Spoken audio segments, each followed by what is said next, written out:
I'm assuming y'all can hear me now. And good morning to everyone. Hopefully he's online. Welcome.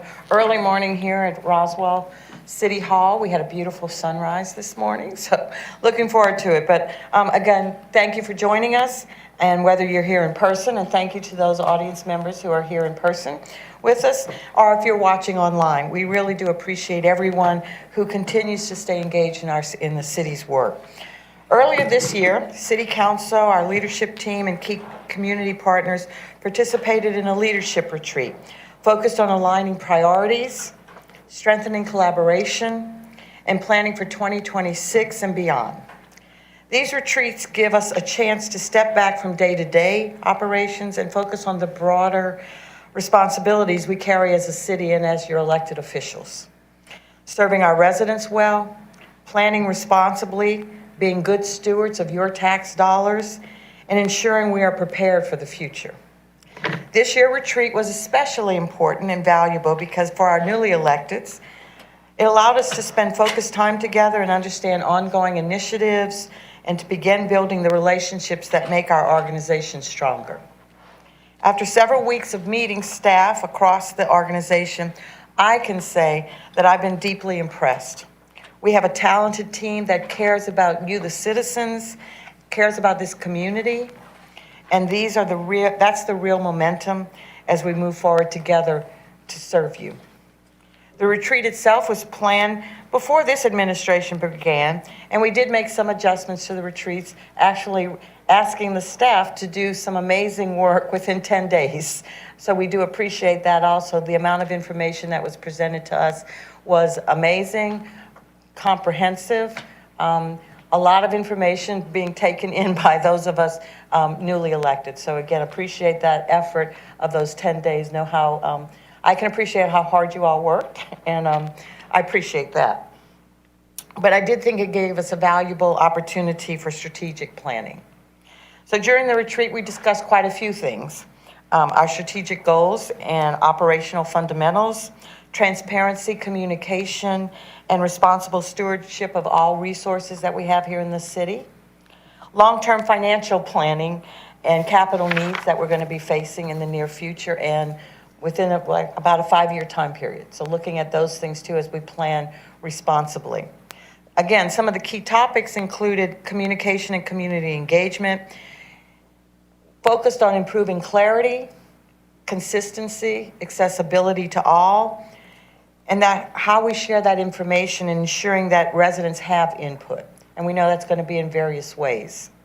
Transportation and infrastructure, and that included everything from road work, maintenance, stormwater planning, long-term mobility, communicating more proactively about these projects, because again, I know a lot of us newly electeds were trying to understand how a transportation project could take a longer time than we might all expect to come to fruition before we see, dirt in the ground.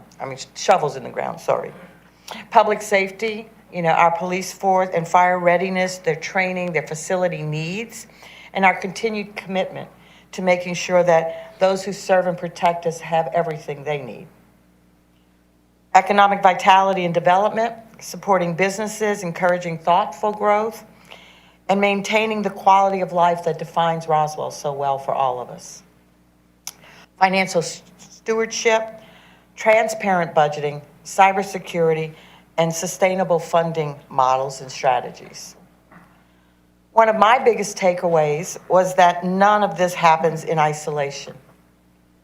Sharing collaborative and strong collaboration among everyone, both between elected officials, staff, partners, and residents, is very essential to good governance. Today's recap is an opportunity to continue that conversation, as there were topics we wanted more information on too as we move forward in making some determinations and some decisions. It's not everything that we need to know. We're still looking at things, but some of the items we're going to talk about today are things we as a council and mayor have to be making decisions on within pretty much this first quarter, if not first part of second quarter of this year. So we're on this timeline that we have to be making some decisions. So you'll see how this works. We asked for some information, and we're going to have our team members presenting that to us. I will ask So any council member and our staff can be asking questions. Unfortunately, since this is technically a working session, we invite the public to watch, but this is not open for public comment at this time. So I encourage you, though, all as residents to stay engaged, ask those questions in different ways. Share your ideas as we shape Roswell's future together. So thank you for being here and for your ongoing commitment to our community as a whole. I'm going to turn it over. That's the last kind you'll hear from me, except for questions. All right, thank you, Mayor, and council members. Certainly appreciate you being here, and we appreciate the fact that you have provided us with an opportunity here to be a part of this discussion. And certainly for members of the public, we certainly appreciate you being here as well. And for those in the viewing audience, we thank you. And again, this is live streamed, and so we ask that everyone participating in the discussion will ensure that your microphones are on and that you speak clearly into the microphone so it can be captured for the live stream audience as well as those here attending in the room. There were a number of things that were discussed at the leadership conference, the retreat, as the mayor outlined, and several of those items we will discuss here today. There is some new information that we've been able to update for purposes of discussion with the elected body, and we expect during the course of this morning's session that we'll speak to the comprehensive plan, the engagement process. We'll also speak to the larger issue of parking within the city of Roswell, and we'll also then have a discussion that's somewhat related to the Mill area, which is a recreational area that is widely visited here in the city of Roswell. And then we will have a discussion as well pertaining to the location of Fire Station 27. And so those items, we certainly want to receive any feedback and or questions or clarity from the elected body as we move through those items. And certainly we hope that you will be best positioned to make relevant decisions regarding these items, those items that may need formal decisions and or formal approval by the elected body. I would remind the viewing audience and those in attendance that the items that do require formal approval by the elected body obviously would be in a public hearing format. And so first up, we'll have the comprehensive plan. Deputy City Administrator Jeff Leatherman will lead us a discussion of the comprehensive plan, which has been underway, and the engagement process to ensure that residents have an opportunity to provide input into the comprehensive plan, which is a very vital document and guide for planning and development within the city of Roswell. Mr. Leatherman. Thank you, sir. And just as a reminder for the council and for the community, we had a deep dive during our leadership conference, thanks to our director, Michelle Alexander, on the process of our comprehensive plan. The key dates that we have coming up is in the spring, as the mayor referenced. We'll have some decisions that we will need to make in order to finalize and submit the comprehensive plan to the state for review, really at the end of April and beginning of May as our target for our schedule. That has to be approved no later than October of 2026 so that we can stay compliant and continue to move our city forward from a view of 2045, which we're very excited. We have a stakeholder group that has been meeting over the course of the last 6 months. Council member Alan Sells is a part of that group, along with Council member Christine Hall. Council member Sells is the chair of our stakeholder committee and has been working through a series of input and stakeholder meetings over the course of the last few months. In our conversation about the yes, sir. Just real quick question, just for the viewing audience Please. mainly. Could you explain why it's so important we have to submit by October, if everyone, so they understand it's not just Yeah, this is not a self-imposed deadline by the city of Roswell. This is a state-imposed deadline in order to remain a certified city planning city, and that allows us to continue to assess impact fees for new development, as well as other zoning matters that we need to be able to bring forward in order to provide direction to the city. It will also inform our Unified Development Code and how we potentially would either amend or change the Unified Development Code over time as it provides the future direction of our city. Thank you for that question. And so that is really important, and I'll just reiterate that we achieve our May completion date as a city, because at that point in time, we then turn that around and the state has time to review the plan, provide comments, corrections if necessary, and then again, we have to certify it by October with this body. The feedback that we had with the council, and this is just a one-slide feedback, so I think this will be a fairly short conversation. However, the council asked us to put together an additional scope to provide additional ways for our community to provide public input. We had scheduled in-person meetings, and the commentary around our conversation at the leadership conference was to open up the options and opportunities while maintaining our pace, deadline, and schedule for the community to provide additional engagement. We've gone back to our consultant team. They've provided a scope of work to open up a community-wide survey process. They will design that survey, help us promote that survey. They will conduct analysis associated with the survey and then incorporate those findings into the draft that will come to the stakeholder committee in the April timeframe. So that continues to keep us on track. With this conversation, we will be moving forward administratively with our consultants. The price point is such that we can do that without direct council authorization in the contract, but we can do it administratively to essentially expand the scope of work by about $12,000 and work through the analysis and the survey and pushing it forward to our community. It will be available in multiple languages, and we'll be working with our consultant to make sure that that happens. Happy to answer any questions, should you have any. Okay.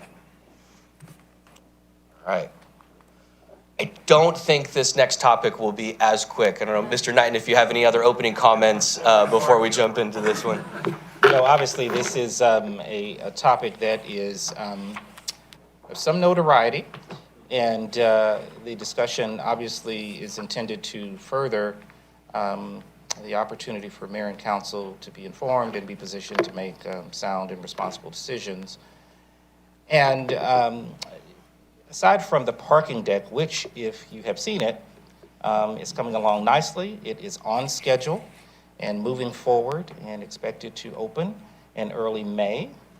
And so that's not the only parking or parking area that is governed by the city of Roswell. There are other areas as well, which we'll discuss. And the parking presentation by Mr. Leatherman, I'm sure, will be very illuminating as it relates to the operational aspects of the parking apparatus that will be for the city of Roswell in our near future here. So, Mr. Leatherman. Thank you, sir. I just want to start with, I think, some opening comments, and I think it's fitting that we have our construction team on my left and our finance team on my right, and I'm sandwiched in the middle of this conversation. Because really what we're talking through is how do we continue to maintain and manage infrastructure that the city is building over time, and the realities of the budget implications associated with that infrastructure. On one hand, as we begin to improve infrastructure with our roads, with our stormwater and our parks, we gain the advantage of decreasing some of our maintenance costs. As we have higher performing parks, generally speaking, they break down less. When we redo a bathroom, we have a longer life of those bathroom fixtures, and it creates an opportunity for less maintenance costs as we bring that infrastructure online from a repairs and maintenance perspective.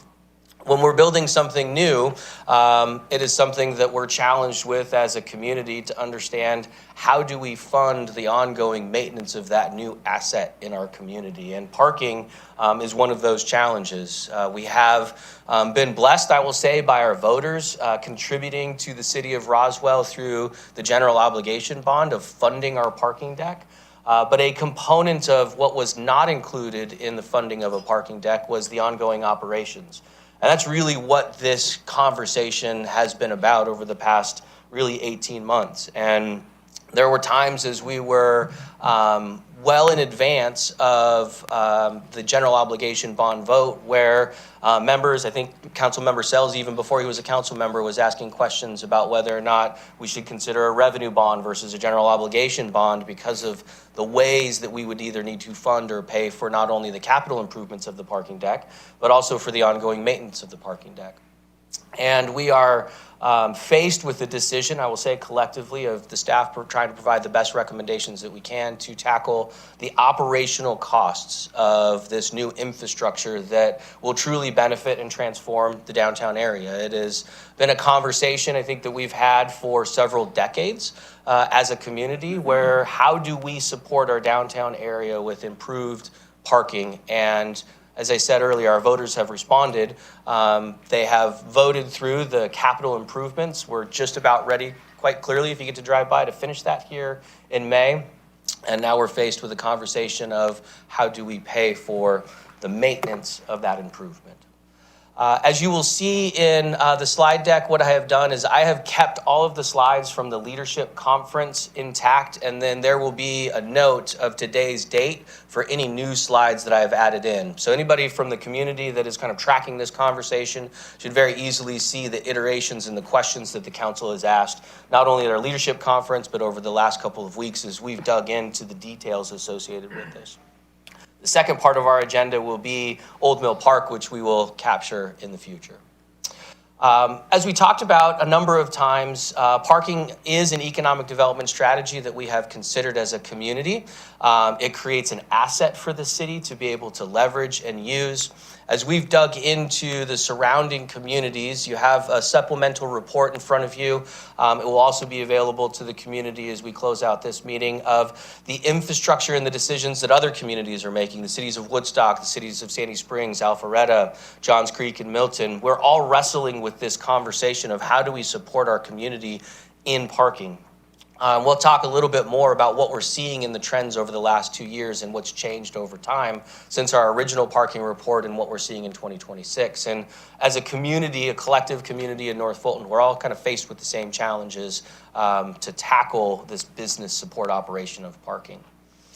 As we think through the parking and inventory analysis, just as a reminder, we have about 837 spaces in and around the downtown area that are under direct city ownership, if you will, and control. The lion's share of that is the City Hall parking lot. We have a tremendous amount of on-street parking along Mimosa. We do have some rented lots, the Green Street gravel lot, as well as the old Wells Fargo or the West Alley lot that isn't under direct city ownership, but we do manage those two locations in support.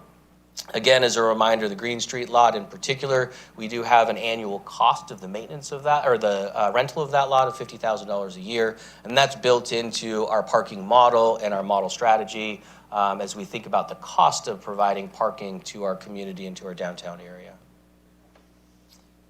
Again, as we've talked about, it's a very exciting moment, not only to open the parking deck here shortly, but we announced it in the summer of 2025, and it truly is coming into 2026. As the mayor has mentioned, that forces our conversation today, quite frankly, so that we can make some management decisions as a collective body, and you all can make some policy decisions here really in the next 2 council meetings so that we can set up our deck for the operation in May. The overall model is, again, as a reminder, we have the utilization rate that's combined with the actual rate of parking, and you have the city's effective rate, and that also takes out our costs of technology and vendor processing fees. And as we think through all the different financials, this will continue to come up. What's our utilization rate? What's the actual rate of charge for different parking scenarios? And you'll see a handful of graphs that we've continued to update. As I've mentioned a couple of times to this group before, I have a lot of opportunities to model. We're basing this on a very conservative assumption of utilization. That means that the financials are hopefully positioned in a way to have a conversation from, I would say, a very conservative perspective financially. And then if there's any upside, it works to our advantage, meaning if the utilization increases or if the rate increases, we're able to generate additional revenue beyond what the model is showing you on these graphs. I'm going to stop there for a second because I know I just unloaded quite a bit of information in case I need to clarify as we move on. Yes. I need clarification. Here. Oh, sorry. It's behind your computer. Hi, I need clarification. In one of your slides, you said that it was announced that it was free. Who announced that it was going to be free? Sure. So the mayor at the time announced during the opening of our parking deck that residents would be able to park for free. Was this a decision that was recommended by staff? This was not a recommendation from a policy perspective that staff put forward. Did at that time. anybody in council voted for this decision? They did not. So this was a unilateral comment that rolled? It was announced at the time exactly how the decision was made. I wasn't a part of those conversations, but I was there for the announcement when it was made that residents would not pay for parking. Okay, so I just want to make sure for the public they know that this wasn't like something that was planned, that had the numbers behind it, that had the operational consequences of it before that it was just, a comment. Thank you. Yep, understood. From, again, just a foundational perspective, as I mentioned in my opening comments, we have to consider not only the capital improvement of our infrastructure, so that's what it takes to construct something, but then the ongoing operations of our infrastructure. When we replace the synthetic turf fields out in our parks and facilities, we're replacing a one-for-one, and so we don't see a maintenance increase because we already have that maintenance or the turf field in our budget. We're already maintaining it. In some cases, we see a financial benefit of that new infrastructure going in. As it relates to a parking deck, this is something brand new that is coming out of the ground. And so we have to consider the ongoing and annual operational costs associated with that. In the original analysis at the leadership conference, this is reflective both on the revenue side of, as Councilmember Brumley just pointed out, the assumption in the announcement that was made that residents would be parking for free. We assume that resident to non-resident ratio in the downtown Canton Street area is about 60% non-residents and about 40% residents. We've taken down a 50-50 assumption in this, and we did that because we assumed, again, a lot of assumptions here, but as if we were to have a non-resident paying for free, that we would see more non-residents probably parking in the deck because of that incentive. And so in the conservative financial modeling, we bumped the number up a little bit just so that we could understand in our budget for this year what the financial implications would be. And as you see from the numbers, what this is telling you is that essentially the general fund is subsidizing the parking operations because we have about $800,000 worth of expenses associated with the parking deck. The general fund is subsidizing those operations. And when we say subsidizing, I think it's important, sometimes we gloss over that word a little bit. And, my colleagues around the table and my department directors behind me, feel the pressure of this subsidy. And what that means is there are other things that we cannot fund in the general fund because we've chosen to fund parking.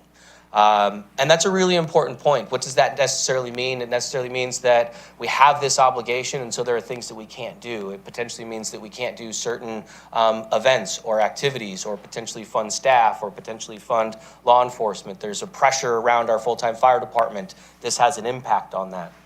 And I think we all need to be honest and open with ourselves in the community that this is a decision that we are making. When we say residents do not pay for parking, they in fact are paying for parking. They're just paying for it in a different way. They're paying for it through the general fund, and they're paying for it by an opportunity cost, meaning there are other things that they may want this council to fund that you're unable to do because you are subsidizing parking. Yes, ma'am. Just for clarification on the expense side, so that people can understand, when we see landscape maintenance of parking deck, including the old Methodist Church building, which is the Masonic Lodge. Yes, ma'am. Green Street, streetscape and gravel lot, and the West Alley lot, that people would say, well, wait a minute, West Alley is not technically part of Green Street. Could you explain why that's included there? Yeah. Because we also see the $50,000 for the Green Street lot rental payment, so people could understand that's not physically owned by the city. We rent that. Yes. Yeah, I'll highlight a couple of those items. When, over the course of the last, I would say, well, probably 3 or 4 years, we have been maintaining different portions of these properties through various operating budgets. The transportation department had a maintenance line item for the West Alley lot that they would edge, clean up vegetation, pick up trash, do any gravel replacement that was necessary in order just to kind of maintain that lot in its current state. There is currently no charge for the use of that lot through an agreement that we have with the owner, the Downtown Development Authority, as well as the city, but we do pay to maintain that lot throughout the year. That was, I will say, a line item, as I said earlier, in the RDOT budget. In 2026, we started to consolidate all of that information so that we could have a really good view into what is the cost of parking in our downtown area. The Green Street gravel lot is the same. We had the maintenance of the Green Street gravel lot also in the RDOT budget. We pulled it out and placed it into this budget unit so that we had visibility and clarity into the total cost of not only the provision of parking, but what it takes to maintain parking in the downtown area on behalf of our businesses. In addition, the $50,000 annually that was for the rental of the Green Street lot, so that's our ability to use it currently for free parking, was in our economic development budget. We have moved that line item into the parking budget so that we have, again, better clarity in the total cost of what it takes to provide parking in our downtown area. We also know, as you see in some of these line items, that as we bring the deck online, it is not going to be what I will say a lot of gravel and weeds. It's going to be very beautiful. We're going to have a lot of beautiful landscaping in that space, and our team has done a great job of beautifying the area, and that is going to take maintenance. And so this budget anticipates the maintenance of the area around the parking deck, and it does assign it to this parking unit again so that we have clarity on the total cost. We also know that we're going to be improving the Green Street streetscape. One again, we want the connectivity, but this is directly related to the provision of parking, and so you have abundance of clarity on the whole picture as it relates to the expenses of parking. Is there another question? Yeah. Can you talk a little bit about the bond debt and remind us about how much that is and where we see that in the budget? I'm going to phone a friend. Okay. Not going to use your 50/50 yet? No, I'm not. Yes, so the original bond issuance was a $20 million taxable bond, which gives us some flexibility in how we use the garage under the tax rules. The amortization on that bond, I believe, is approximately $1 million a year, and it's funded through a debt service fund, which is a separate millage rate on our property taxes. That only covers the cost to construct the garage. We can't, by law, use any of those funds for operating. So all the maintenance and the operations that Jeff has discussed so far, plus the actual maintenance of the deck itself, has to be covered through operating funds. Generally, that means a general fund. Did that help? Yep. Okay. Yeah, Councilmember Sells. So I think I hear you correctly. This is the budget for all parking that the city would control, no matter where it is. So that the $305,000 is for management of our parking strategy and not just the parking deck. So Yes. Yes, sir. Anywhere we have parking, enforcement is part of that as well? Yep. Right? Okay, all right, thank you. Yes, ma'am. I have two questions. Is there the parking that city operates? Do we have areas other than the historic district, than Canton Street? Is there any other areas that we manage parking or that we have parking? Well, yes. From a management perspective, as it relates to kind of, I'll say, a fee strategy, that is contained currently just in the downtown area. So as you think about the overall concept, when you look back to our 2024 parking plan, that took you from Town Square all the way up to essentially Woodstock Park in the downtown core. Our economic development strategy does look at parking as a strategy. So as we think about Uptown, Midtown, City Center, and even the East Side, we can, as a body, as we review options and opportunities to incentivize redevelopment of our community, consider parking as one of those strategies.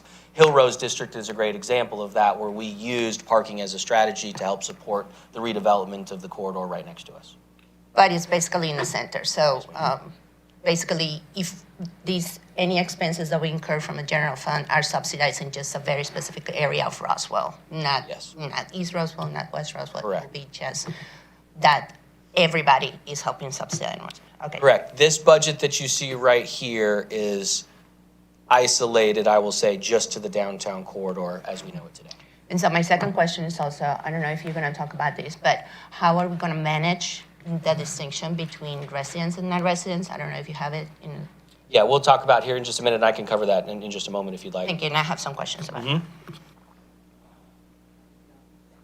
Let me go to this side, and then I'll go to this side. Councilmember Hall. Oh, okay, sorry. To clarify, based off Councilmember Sell's question, since the operating expenses include the other areas, is this based off what's currently approved within our policy, or is this based off potential of what we could approve in our policy? Thanks for the question. So this is the 2026 operating budget.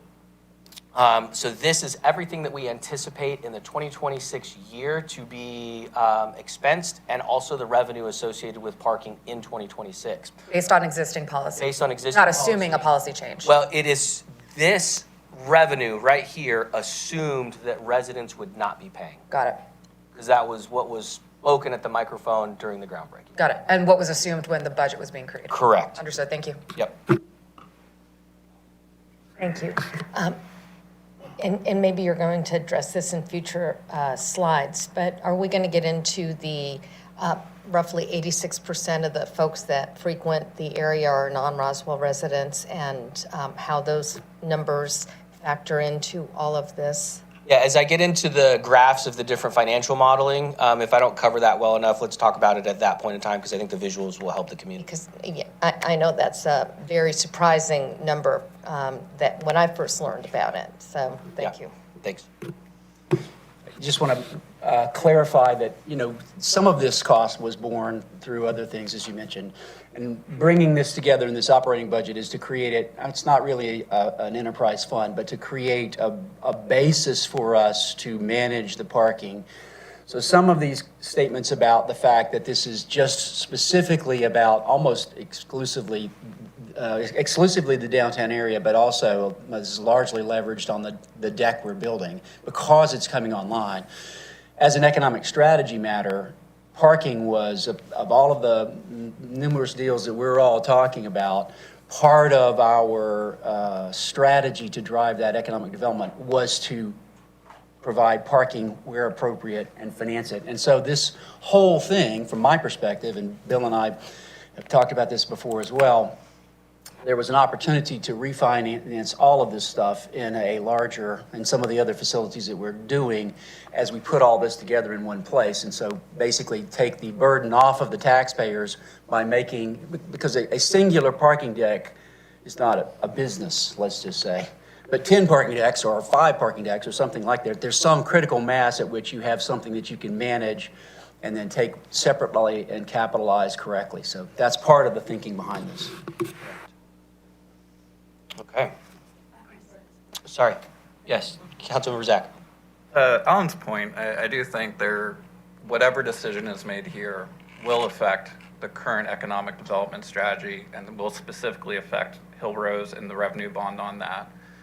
And to kind of ask further on that is, the idea of parking decks being an economic strategy, not just as a pain for itself, but as to Alan's point, kind of the driving of getting developers and helping set aside the cost by putting our parking decks and getting our own assets. Like, what metrics do you have and KPIs to measure the success of that program, and who ultimately is accountable for that? And what data is there to support that it's the right direction and it's a good idea? So we'll take a step back and think through kind of the economic development strategy. And as we've talked a number of times, the infrastructure costs associated with redevelopment is the challenge that Roswell is faced with from an economic development perspective. And as you think through, what does it take to bring a new property from its current state, which potentially is 30, 40, or 50 years old, is not consistent with the regulations that we have, either from a stormwater perspective or even a transportation perspective. There is a tremendous cost to transfer a property from, I would say, a 40-year-old property into a current day property. And some examples that we think about is the infrastructure cost of the Hill Rose project right across the street. It is a highly constrained project, meaning you have older infrastructure on two sides of that project, both on Oak as well as Atlantic.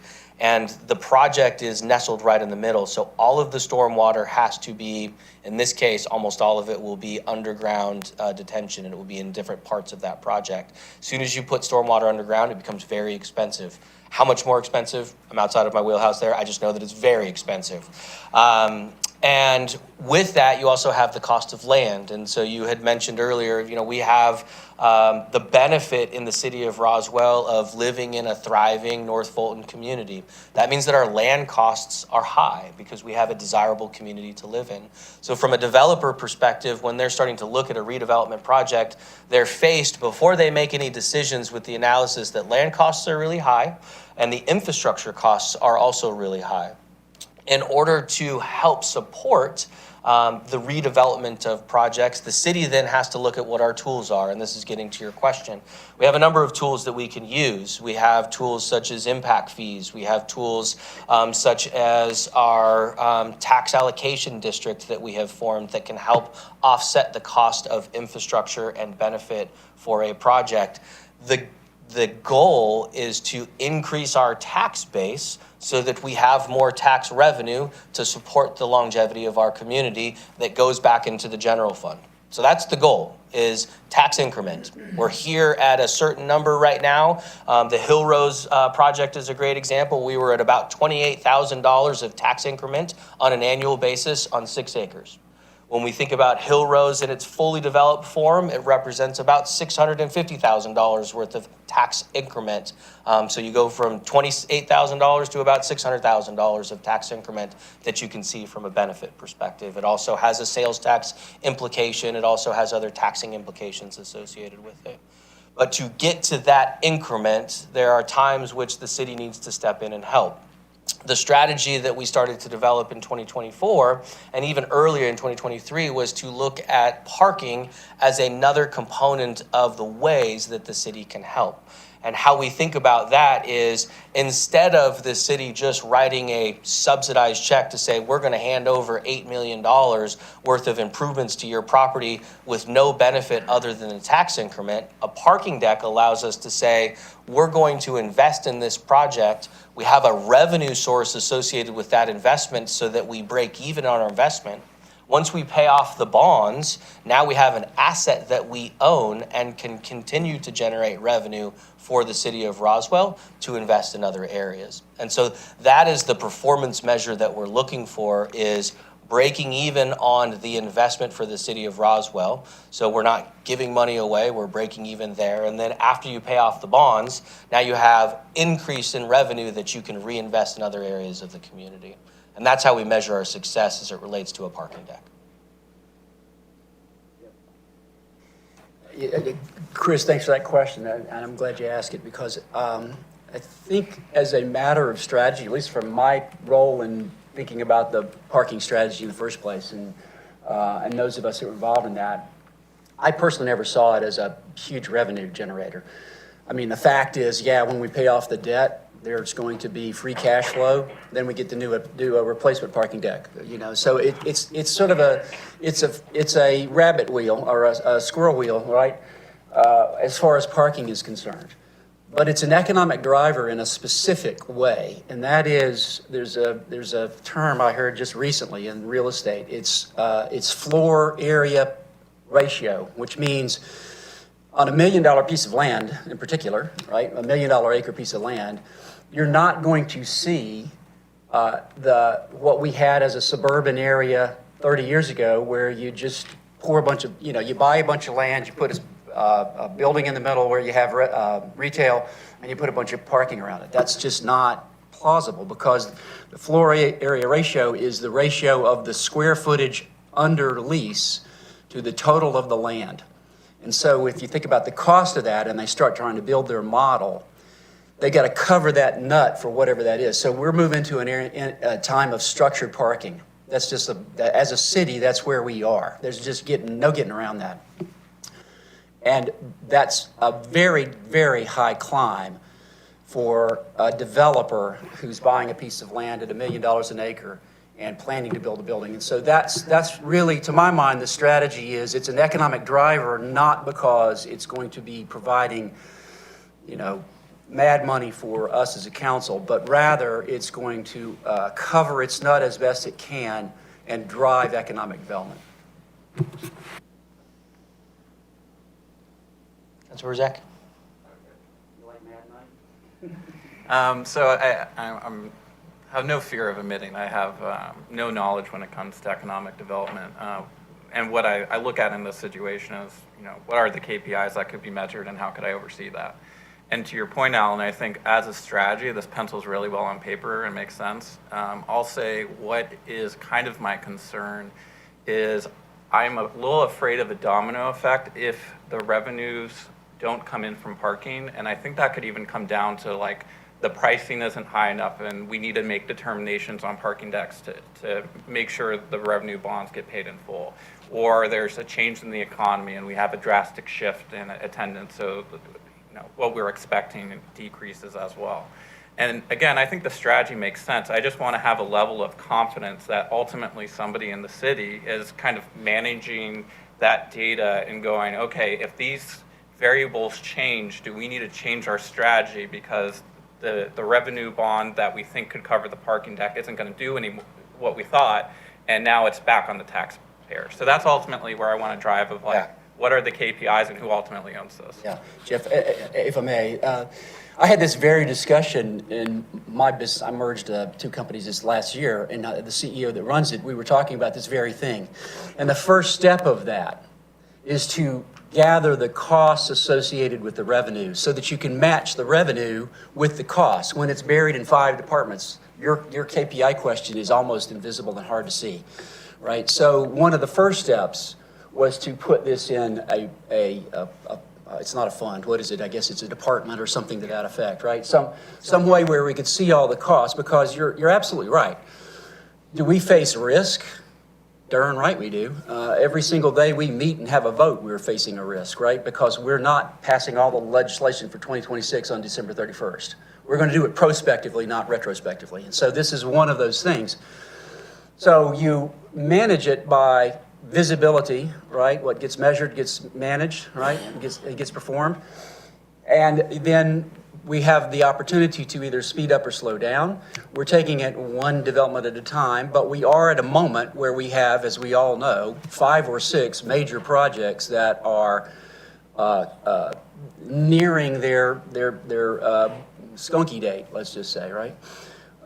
So this is just what that's about. So the KPIs is, every year we should be able to ask, hey, did it cover its nut this year? And the answer may be in any given year, no. Or it may be, yeah, it covered plus, right? So, but it's not going into a special sinking fund. So it's not like it's got an equity base that it can burn over time. It's going into the general fund. And so we are truly, as a city, at risk for the shortfall because it's part of the general fund. I'll add one more thing to that. Your question too was if we had staff members that would be monitoring this. It's my understanding, and Jeff, possibly you could clarify, that with the addition of the business analyst that we've added to staff, we've ramped that up significantly over the last year. That's something that not only are they tasked with, but they're also tasked with modeling future rates. Is that true? That is true. Yeah, so constantly. So we're constantly iterating not only on our forecasting right now, because I think Councilmember Zach, to your point, we are truly forecasting what we think is going to happen. We've tried to take a conservative approach based on all the information that we have. The reality is we need to see the performance of the Green Street deck so that we can validate our assumptions or change our tactics. And I have every expectation that this is a I wouldn't say necessarily daily, but pretty close to daily conversation, especially early on in the process as we open up, of how are we validating our assumptions, and are we, to Alan's point, are we exceeding those assumptions? Fantastic. I can't wait to report on that. Do we have some challenges ahead of us? Okay, let's have that conversation so that we truly understand what the risk is, and early. And I think that is your point as well, is that we don't want to react to this at the end of the year in the rears to say, well, this was a problem and we didn't realize it was a problem until December of 2026. We need to understand what that is. And as we talk about the dynamic pricing model that we will be implementing, The dynamic pricing model is intended to be reactionary to demand. It reacts to demand based on a high demand, and it also reacts to a demand based on low demand, and we plan on doing that in real time, on the regular, so that we have clarity in what we're charging. As you will see in the resolution that has already been passed that will be updated as part of this conversation, the city administrator has latitude with some caps from the council to set rates. The reason that we have that is so that we can be dynamic in our pricing and move the pricing model around with an assumed and a dictated cap by this body, so that we can set those pricings and react to the marketplace. Can I add something to that? Sure, Councilmember Howell. Sure. No, I want to add to response to Councilmember Zach.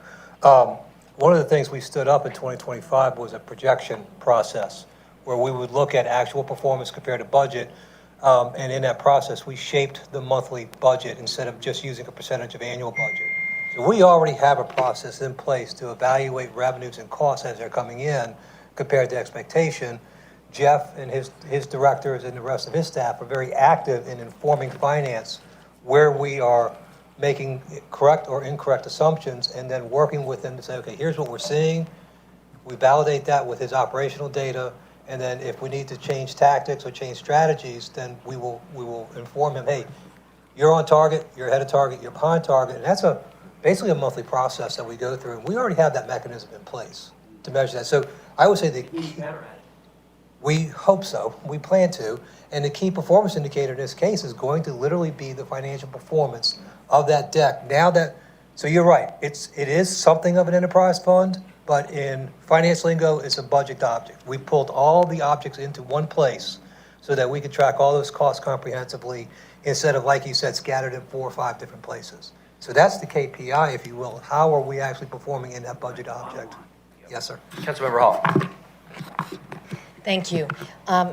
Mr. Leatherman, would you also speak to, this is not unique. I mean, we basically learned a lot about this through the city of Greenville, who invited us and who actually speaks to this topic and invites cities from all over the country to come and visit because they implemented something similar a number of years ago. And if anybody's been to Greenville lately, it's a great little town to visit. But also, hundreds, if not thousands, of cities have a model very similar. So we are not trailblazing by something, and I just want to make that clear so that folks aren't thinking we're doing something unique in this front. Yes, and thank you for that. And we'll talk a little bit about the North Fulton cities in a couple of slides, but I think the trip that we took to Greenville was a component of the conversation as we started to talk about economic development and redevelopment.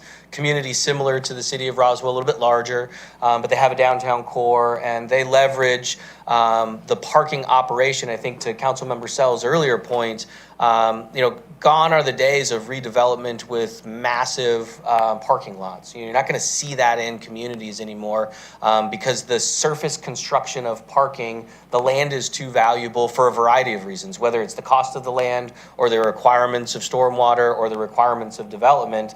The land is just too valuable. And so stacking parking and figuring out a strategy to stack parking and then share that parking does a couple of things. It creates the opportunity for economic vitality, but it also decreases the number of parking spaces that you need to have because you can look at it from a shared model perspective and turning those over where you don't necessarily need to have every single storefront having a demand level of parking spaces for the surface. You can share that amongst a group, understanding that if you have a mixed use development, office during the day is using your parking from 8 to 5. Retail in the afternoon is using it 2 to 3 o'clock in the afternoon, all the way through till 10 o'clock at night. And you have that ebb and flow of using those parking spaces for a variety of uses throughout a mixed use development or a mixed use community. And that's what we saw in Greenville. So. All right, we will just pause here for a minute. So the key policy questions that we are wrestling with, and I think we've talked quite a bit about them. I want to just, there was a question earlier about the distinguishing between residents and non-residents, and we've spent quite a bit of time trying to understand, okay, is it technically possible to distinguish residents and non-residents? And the answer is, it is technically possible. I was at a HOA meeting last night, and we were talking through, we have 300 members in our small community, and we were trying to figure out how to manage the access cards for 200 residents to our pool. And it is not an easy thing to do just for 200 residents. There's access cards that go missing and administrative things that go wrong. And so you have that constraint just in a small community. Now, take that example and expand it to 94,000 people. We need to provide access to 94,000 residents in our community. Okay, take a few of them out that aren't of driving age. Okay, so now we're talking, let's say, 60 to 70,000 people in our community that would have rights to access a parking deck for free as a resident. Technically, is that possible? The technology is available for us to do that. From an administrative perspective, I will just be honest with the group and with the community, that is an administrative Everest. It is going to be so difficult to get that right. And I say for the city of Roswell, we pride ourselves in getting it right 100% of the time. When you turn on your tap for tap water, our water group is fantastic. It always tastes good. It's always ready to go. They've always got good pressure, and that's what we want to deliver. Yeah? Yeah? Okay. Yeah. Just had to. I will say the same thing, of course, about our Parks Department, of course, about our Transportation Department, and all of the others. Won't leave them out. But that strive for excellence is really, truly a value that we have as our city. And it will be very difficult to be excellent at that. I don't want to shortchange that. It will be very difficult. Yes, ma'am. And just The light. to give some examples of the community, how it's just a behemoth. First of all, like you said, there's 96,000 residents, but how are you going to manage? Somebody loses a car. Somebody gives the car to a friend who lives in Cobb. Somebody uses the parking lot as a private parking place. They just store their cars there. There are just like so many edge cases, as we say in computer science, edge cases of misuse and of like administrative burden towards us that we're going to have to spend an additional, just estimate, About 100,000 a year. This is a yearly cost that will only go up, while at the same time, trying to make people happy. You don't want to go have a reservation and get to your parking deck and then the car doesn't work, or it was deactivated for some reason, and then you don't get to your dinner time. So I just want to make sure that people understand what it's good to have an administration, but like you said, if you already have not issues, but it's already a complex thing to use to do 200 than to do for everybody. Ms. Beeson. Yes, ma'am. Yeah. Ms. Beeson. To add to that, in terms of that additional $100,000 annually, that's $100,000 that someone has to pay. Mm-hmm. So in terms of when you're saying that the residents aren't paying, maybe at the deck itself, at the arm going up and down, they're still paying that $100,000 in some way or another. It's a pass-through tax to your property taxes. And if you don't, and it's not demand-based. So you could be a resident that never once enters the downtown area, or you live in the downtown area and could walk around without needing to necessitate using the parking deck. You're still paying that $100,000 in some way or another. Yes, you are. Thank you for that point. So as we talked through at our leadership conference, these are still the same slides that we looked at. Utilization rate and actual parking rate is at the bottom. On the left-hand side, you'll see that fairly constant in our different modeling assumptions on the left-hand side. That's assuming that everybody is paying for the operation of the parking deck itself. And as I reiterated in our leadership conference, you may ask yourself, well, why is this budget assumption on the expense side higher than what we see in 2026? Just remember that in 2026, the parking deck opens in May. And so this is a full year picture as it relates to our budget projections. It also includes our capital reserve that we want to set aside within our budget each year for ongoing and long-term maintenance. We intend for that capital reserve to be built up over time so that if we have large expenses related to elevators and infrastructure improvements and technology changes, we have a funding source available that doesn't require us to go to the general fund, assuming that the performance is met based on our expectations. And so you'll see that consistently evaluated and reviewed in the next grouping of slides. And then as we get to the new slides, we've made some changes based on our conversation and what you all wanted to see. In this shows you that the residents are not paying. Obviously, our revenue decreases substantially, and our expenses increases because of that additional $100,000 that we just discussed. As we start to think about parking for residents for just 1 hour, we see an improvement with revenue, not completely up to our $800,000 or $900,000, but this still assumes that we have to distinguish residents for non-residents. The average stay down in the downtown area is just over 2 hours. So what this really means is the first hour that residents would park in the parking deck, they would have for free, and then they would be paying for the second hour and any increment after that. And so that's why you see a little bit improvement associated with the modeling. As you get down to 2 hours, you see that revenue drop once again. And so now we've gone from everybody pays to still distinguishing residents to non-residents. Now we drop it down where residents don't pay for 2 hours. You gain a little bit of increment. This means that some residents would stay over the 2 hour block, and so they would be paying into that 3 and 4 hour time period. And it also starts to have some impact, as Councilmember Zach mentioned earlier. We have to consider the impact associated with this type of operation to our Hill Rose district, because the Hill Rose district does depend on parking in order to cover the cost of the bonds for the parking deck. And so we can't just be looking at this in isolation, which I think was also part of the conversation as well. As we think through, again, this was another consideration. We were talking through a credit program. The credit program performs really the same as you would see in a resident parking for free in the 2 hour model. This was just a different way to look at it as we were trying to work through the administrative complications of how we could potentially provide this for the community. Then, as we started to talk through, this is part of the report back that the community wanted, or that the council asked us to start to look at. The supplemental report that you have in front of you really starts to talk about the different jurisdictions. Woodstock has undergone a major shift away from free parking to a paid parking model in the downtown areas. Roughly 15%, and I'll say of their kind of prime parking areas, they are now starting to charge for. As we continue to look at the iterations of their conversations, Woodstock is really focused on parking turnover. And we've had those conversations when you think about our kind of rock star parking on Canton Street, Elizabeth Way, East Alley.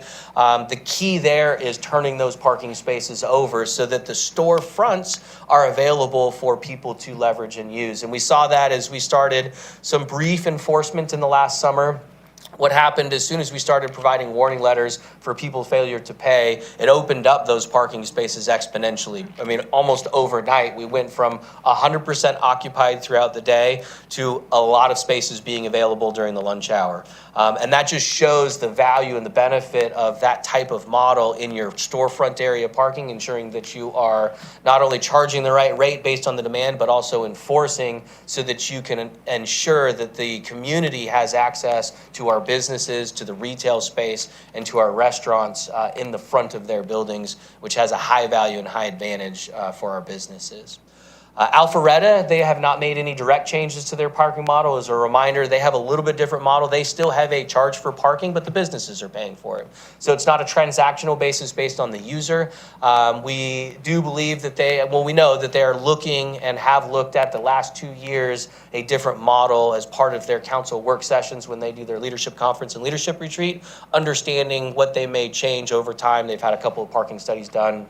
And you'll also see in Alpharetta, what's changed in 2024 to 2026 is some of the private lots have changed the model. Some of the church lots have started to change the model, similar to what you see in our downtown area where we have private lots charging for parking in front of Rock and Taco, the Antique Lot, and others have started to leverage the parking and paid for parking model as a business model in the private sector. And so we see that starting to evolve even in the city of Alpharetta. City of Sandy Springs made some significant changes in the way that they're driving parking, charging. They've got some free models for the first 2 hours. They also are transitioning parking in their south lot.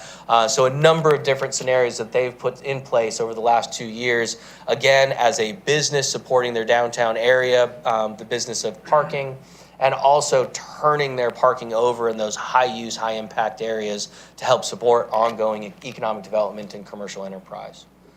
Any questions about the supplemented data? Yes, ma'am.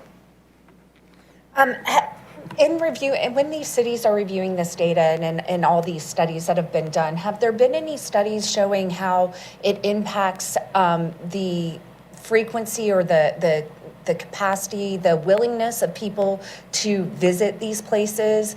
Are they instead opting for places they can go that have free parking and avoiding the places that have paid parking?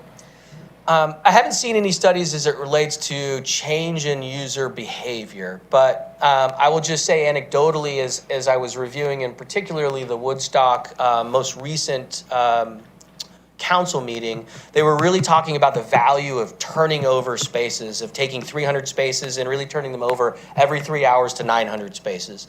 And that value, to me, if they've got to turn over parking spaces and that's their goal, to me, that means that they don't have a demand problem. They have a parking problem of too many people that are staying there all day, which is likely residents or employees, taking up and compacting that parking space in front of the storefronts. And so as they've been able to turn that over, they've started to open up, based on what I can tell in their commentary, they've started to open up the commerce and making the businesses more viable by that parking turnover.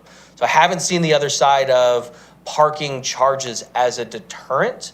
And I think especially as we start to think about where's the driving distance that the community is coming from, we're all driving from really about that 50-mile radius, and most cities are starting to move in this direction from a 50-mile perspective. That we as the city of Roswell is likely going to have a very similar experience for parking in Woodstock. We're going to have a similar experience at some point, I believe, in Alpharetta, and we absolutely have a similar experience if we go into the paid model in Sandy Springs, because they've really moved into that model already.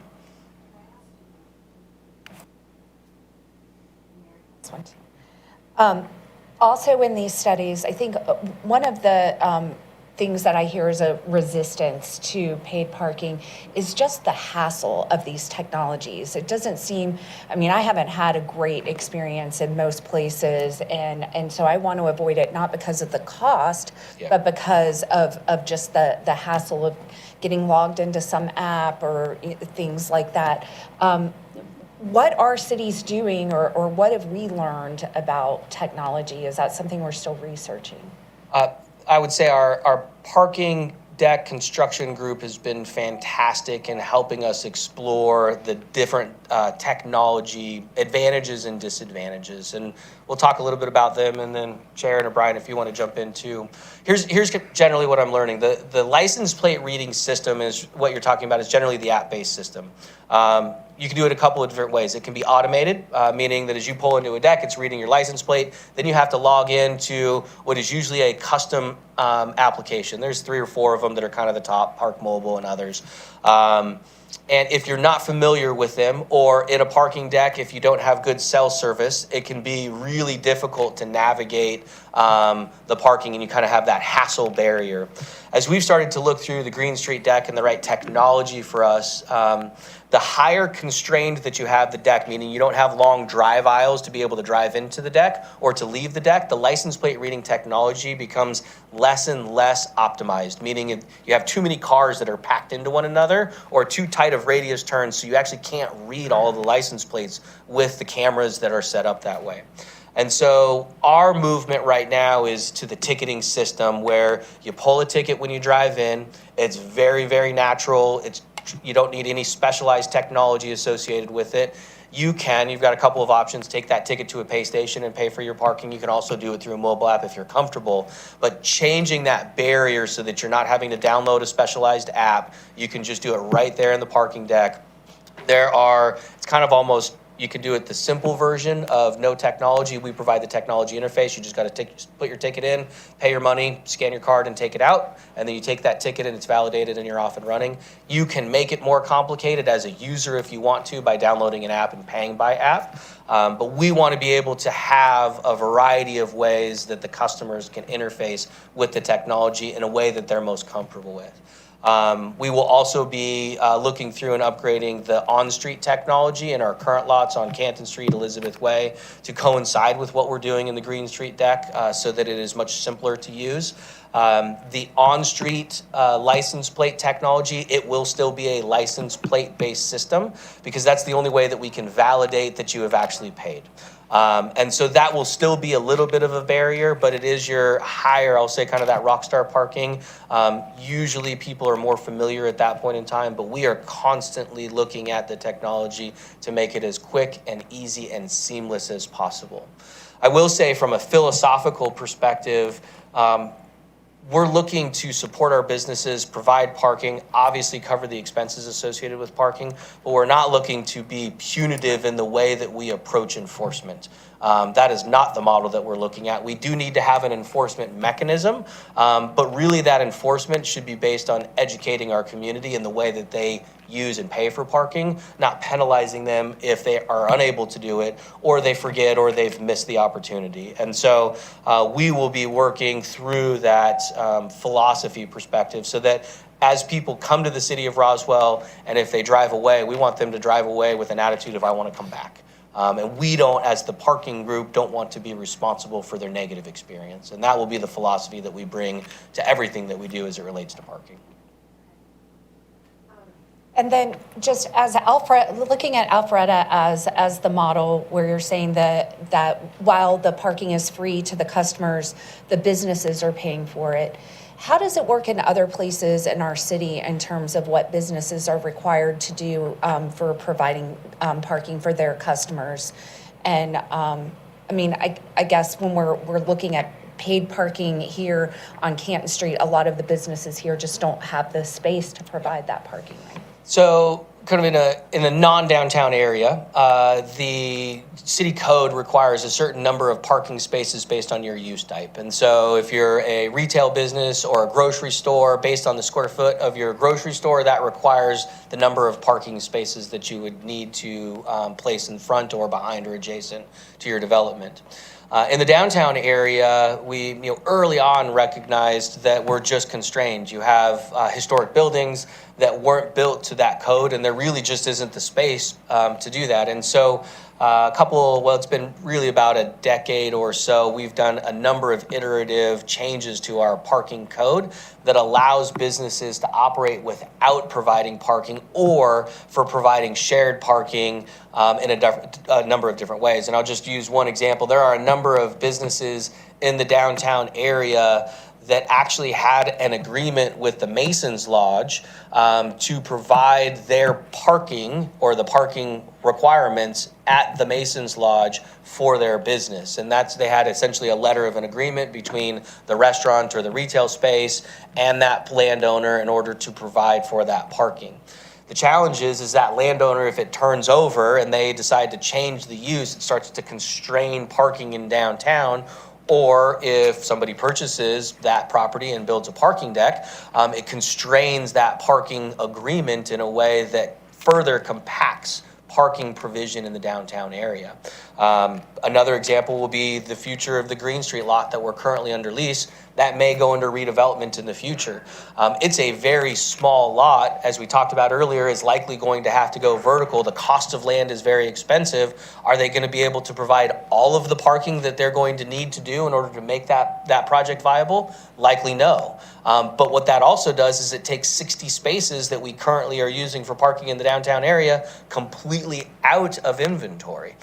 So we compound this parking problem in the downtown area by supporting our businesses with changing the code. So we kind of create a problem that we're trying to solve for now with the parking deck. And we're kind of in this full cycle, right? Is we've allowed you to do business without providing parking. We now have a parking problem that we're trying to solve for. The voters have now said, hey, we're going to help you solve that problem. And now we're wrestling with kind of the third leg of that stool of how do we continue to pay for the ongoing maintenance of that deck?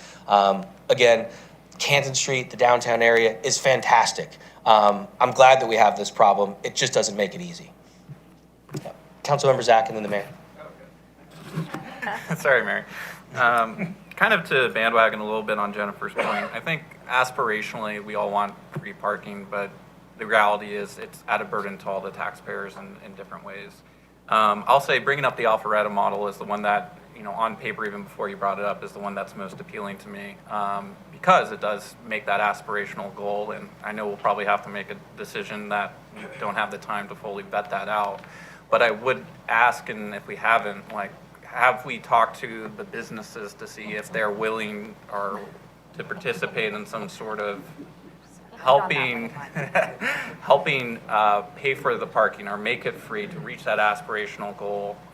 Or have we looked at that model in any way? Because I do think they will benefit the most from it, and I think it would make sense to me that they're part of the maintenance costs going forward. I'll talk about a little bit how Alpharetta put that model into place that will kind of speak to the challenge that we have is the conditions in which businesses were approved to operate required their participation. And so you have a legislative lever that you can pull early on in the process so that the businesses know what they're signing up for. They are signing up for participation in parking. The challenge that we have in trying to transpose that model into the city of Roswell is we essentially have to have willing participants with each of the businesses, and it's voluntary at that point. The Alpharetta model made it a requirement of their conditions of approval, which legislatively cities have the ability to do. In this case, we would be asking for voluntary participation, and it would require voluntary participation of individual owners. And it's not necessarily just the operators of the restaurants, it's the owners of the property that you're negotiating with at that time, which is two different things. And so it makes it very challenging to try to get that level of buy-in at a massing that would tip the scales in a point of funding a parking operation or the viability of a parking operation at that point in time. Mayor Robichaud. 2 points there, I think, to Chris's point. First off, I think part of the conversation, too, that Alpharetta now is reviewing how they're doing their parking because their businesses are starting to see an increase in their turnover rates of business owners who are renting because they don't want to pay that additional, per se, cost. I mean, so that's part of the modeling you have to consider, and I agree. The other point people have to remember, I know we're all getting things, well, we've paid the bond, we approved the bond, why isn't it all covered there? People have to remember under state law, the bond was for the construction. We cannot legally, under state law, use any bond money for anything but the construction, and that's just the way the law is.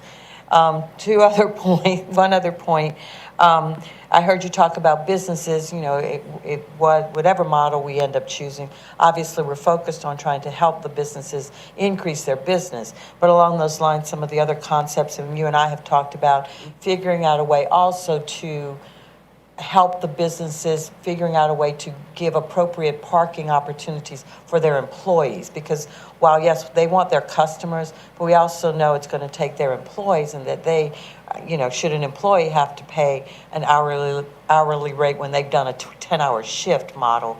So we're looking at, I just want people to know we're trying to also, that may not be up on a slide. You'll see but, it, yeah. And it's I'm sorry. That's okay. It's going to be up there.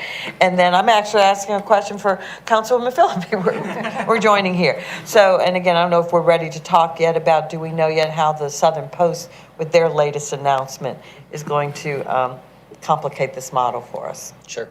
Yeah, we'll talk about that as well. Let me tackle the Southern Post, and then we'll come back to the employee and the support of our employees here in the downtown area. As many probably know, Southern Post has made an announcement that they've moved away from their paid parking model, and it's a free parking model that they're using in their parking deck. I can't speak for them and kind of the business model that they have chosen. I think that they will be confronted with some of the same challenges that we're confronted with in the free parking model. Is as the downtown area continues to really make a decision to go to paid parking. I think just remember, we are not the first in the business of paid parking in the downtown area. We are reacting to the parking constraints. The private market already started charging for parking because they saw the benefit and the revenue source associated with that, and they saw that the demand was there, and their customers are accepting of that. Our customers are accepting of that.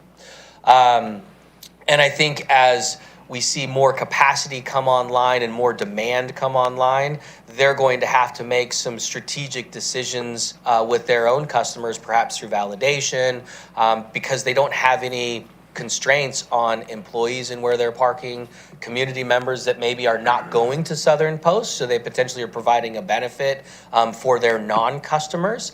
And I would imagine over time, they're going to have to reconcile some of that as demand starts to encroach in on their space. And I would also remind people too, with the opening, of the new hotel, I can pretty much guarantee you, people who are staying at the hotel, while they may not pay for parking, they're paying for parking. Right. It'll be there someplace. It's going to be within there. Whether it's in their room rate or a separate line item on in the all bill. probability. Yeah, I would agree. Great questions. Okay, so these are some of the new slides that we wanted to work through. And there was a question about, okay, what if we do residents park for free for 3 hours? What I just want to be able to report back is there really was no change in the modeling because most people are staying in that 2-hour time block. And so really the revenue side does not shift as compared to the 3-hour time block that we saw just a little while ago. Then we wanted to start to look at, okay, what happens if everybody pays, but we start to look at a rate change. We start to look at a $5 rate change. This is a per hour rate, so keep in mind that if you're parking for 2 hours, your bill would be a $10 bill associated with that. If you're there for 3 hours, $15. That's where you start to see the model perform quite substantially because you're at a fairly high rate. Your utilization is still relatively low, so again, this is fairly conservative. At this point, you start to get into, okay, where are we in the competitive marketplace as it relates to other places that you can go park? As you charge a higher rate, does that cause people's behaviors to change? Is all of a sudden at this rate, the City Hall parking lot not so far away that we hear right now that City Hall parking lot is really far away? Well, maybe at $5 an hour, maybe the City Hall parking lot isn't actually that far anymore. It's magically changed its distance. And so I think we start to see, while financially this absolutely outperforms expenses, we have to understand and be careful how's the customer going to react to this. But you see that as it starts to think about peak times. Here's where it starts to get a little bit different. And so hang in there with me. On the left-hand side, you had, okay, 3 hours for free for residents, but then we wanted to increase the rates only for non-residents. Okay, so we're still in the resident and non-resident scenario. 3 hours for free on the left side, but if we bump up the non-resident rates, again, a 64, in this case, a 50-50 model, you see that outperformance still pretty high as it relates to this model. Okay, now we start to see something a little bit different. There's just a couple more. Yeah. Now that includes Old Mill. Don't sell me down the river just yet. Okay. So from here, what we started to look at and what the council really asked for is, okay, from the reality perspective, residents versus non-residents is really too difficult to understand. It's going to be too difficult to manage. It's going to be too difficult to try to transition and really make that work. So let's assume for a moment that we're moving away from that kind of resident versus non-resident model, and everybody is paying the same rate under the same utilization expectation. On the left-hand side, you start to see everybody is paying. There is no distinguishing between residents and non-residents. Okay? So you see a little bit of bump in revenue. And thank you. Why do you see that? Because we're bringing down the costs associated with managing parking, because you're taking out the $100,000 of expenses in distinguishing residents and non-residents. Everybody with me on the left-hand side? Now you start to look on the right-hand side, weekdays are free for everybody. And that assumes Monday through Friday, 8 o'clock to 4 p.m., nobody, residents or non-residents, are paying for parking. And you start to see where that plays out from a utilization rate. We estimate about $600,000 in revenue. Our expenses are roughly about $800,000 for the entirety of the parking model. Again, that assumes a fairly conservative utilization rate moving forward. And as Councilmember Zach pointed out, we would be dynamically looking at this model, making sure that our assumptions are playing out in the correct way. The reason that you don't see all that much shift is weekdays are utilized at 20%. We also assumed a fairly low rate on weekdays in our base model. And so you see some shift in the revenue, but not a tremendous amount of shift.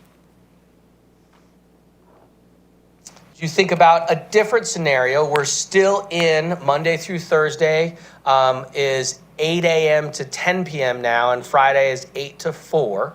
This is weekdays and weekday nights, nobody is paying. Now you start to see a fairly big impact associated with the model because you've taken quite a bit of revenue time out of the model and everybody is free essentially Monday through Friday in this model. This performance on the right-hand side is about what we expect in the resident versus non-resident model in 2026. So revenue is about the same.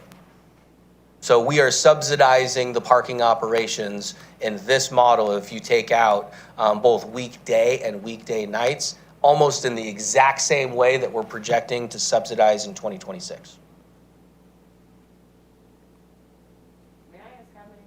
This is the last one. Yep. Yep. This is the last one. The last piece that we wanted to look at was, okay, well, let's really take the rate to an aggressive perspective and aggressively look at weekend and weekend nights at $5. That one actually performs okay. Again, what you have to be thinking about, so if you look at the comparative rate, this one on the right-hand side performs almost the exact same way as if you were to charge what I'd say kind of a nominal rate for everybody paying except for weekdays. So the first one that I showed you, and we can flip back and forth, and this one at a higher rate on weekends is about the same from a performance perspective. What we don't know is the behavior associated with this price point. This is a pretty high price point. You're talking about, on average, $10 that you're paying. Now, some of our very close lots that are close into the businesses, they're charging a $10 rate, right? They're charging that $10 rate on Fridays and Saturday nights, but you're walking 20 feet, 30 feet, 40 feet. They very well may be. They may be in that $20 range at the prime time during the spring and in the summertime. So we do have some disadvantages based on our walking distance depending on where you're going. And so this could potentially drive behavior differently where your utilization, you may not realize the utilization that we're projecting because of the rates that you're charging. And so it's really hard to understand with having no data, and we're just modeling this right now. We don't have any really good data to understand, well, if we just tweak the price point by 25 cents, does that change people's behavior? Or by 50 cents, does it change people's behavior? We don't know what the top end of the market is going to be. Yes? For any of these, we could try it for like 3 months, 6 months, and then reassess. Yes. Correct? Yeah, I would, from a recommendation perspective, and the question was, we can iterate on parking scenarios over the course of time. And my answer is, yeah, we have that option. Consistency is important. Customer consistency, understanding what my expectations are is also important. So you don't want to be we would not recommend making changes iteratively on a daily basis or a weekly basis. And you really have to let the data play itself out. You have to get enough baseline underneath you to say, okay, we know what the behavior is right now over a 3, 4, 5 month period. Now we're going to make a little change. How's the market going to react to that change? And then you have to watch that for a couple of months to see, all right, is it a nominal change? Is it increased? Is it decreased? And really then you start to see year over year, how are people's behaviors changing over time? And so, yes, we can be iterative. I would say the other thing that from a staff perspective that we need to be able to iterate on this is the ability to do it in real time. So we can't I will just respectfully say I can't keep coming back to council to change the policy because the time in which it takes to do that. If we have a problem within the model that we've put in place, we need to have the flexibility to make adjustments quickly so that we don't have a financial impact or otherwise. So I would just ask the council to keep that in mind, that we would need some flexibility as well. Yeah, to that point, first, I'd like to point out that the last 10 slides have been 13 of 28, just so. Oh, good, yeah, good. Yeah, yeah, exactly. So It's- yes, we, called right, but managing I do, and this is somewhat of a facetious, not facetious question. You know, I know when we've also had these discussions, talked about, obviously no overnight parking, but of course, we also know we would want to encourage those people who may not be able to drive away from Canton in a sober state, that have we built in any model to know how many people might be ending up overnight parking, paying those extra hours because they're there, much less the Lyft ride they're going to have to take get home? Yeah, I'll allow Chief Conroy to weigh in on that. Yes, so great question. We've not looked at a model about it. It's something we would have to look at for experience. But there is a state law that prohibits us from impounding those vehicles that park overnight in areas where there might be intoxicated drivers. But I'm saying, I'm not saying impounding them. I'm saying when they come back to get their car the next morning, they will have to pay that, which would obviously, but it's going to be cheaper than a DUI ticket. Absolutely. And safer for everybody in our community. Safer.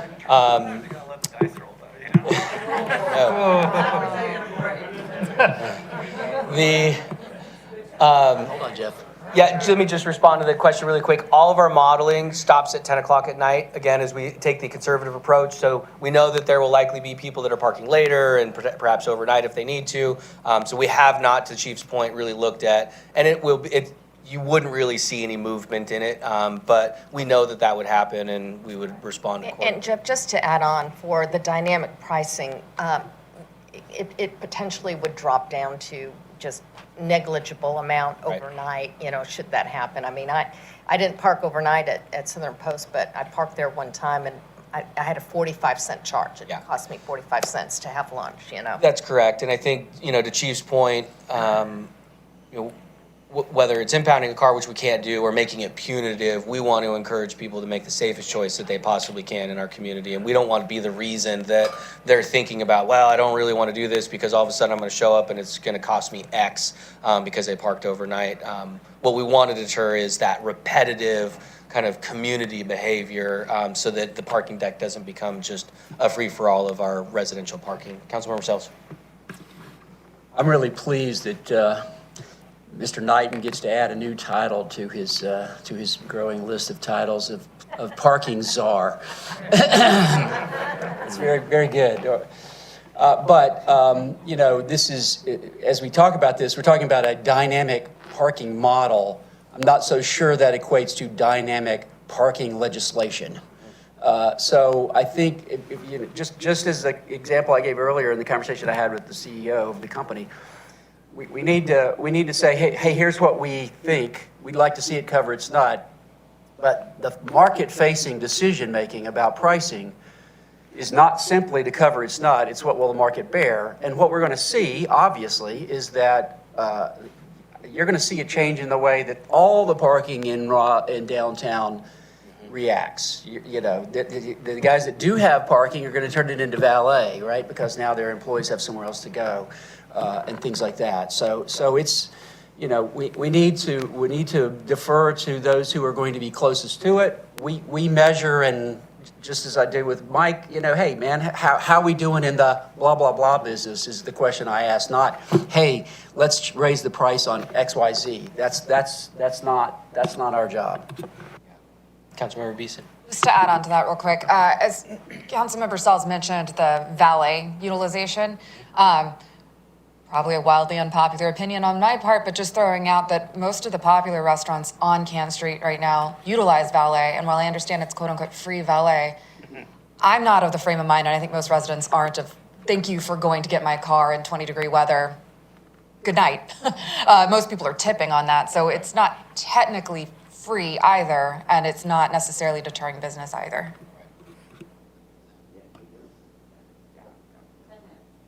Okay.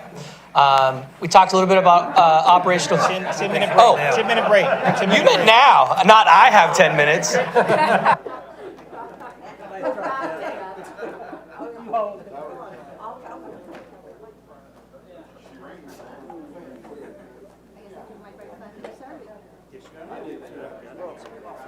Now, we're all the way to number 15. 13 was a long day slide, buddy. Couple of slides. Now you know which ones are for the 13. Number 13 slide.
Dogs. All of the 13s. I noticed that too. I didn't want to say anything. I appreciate that.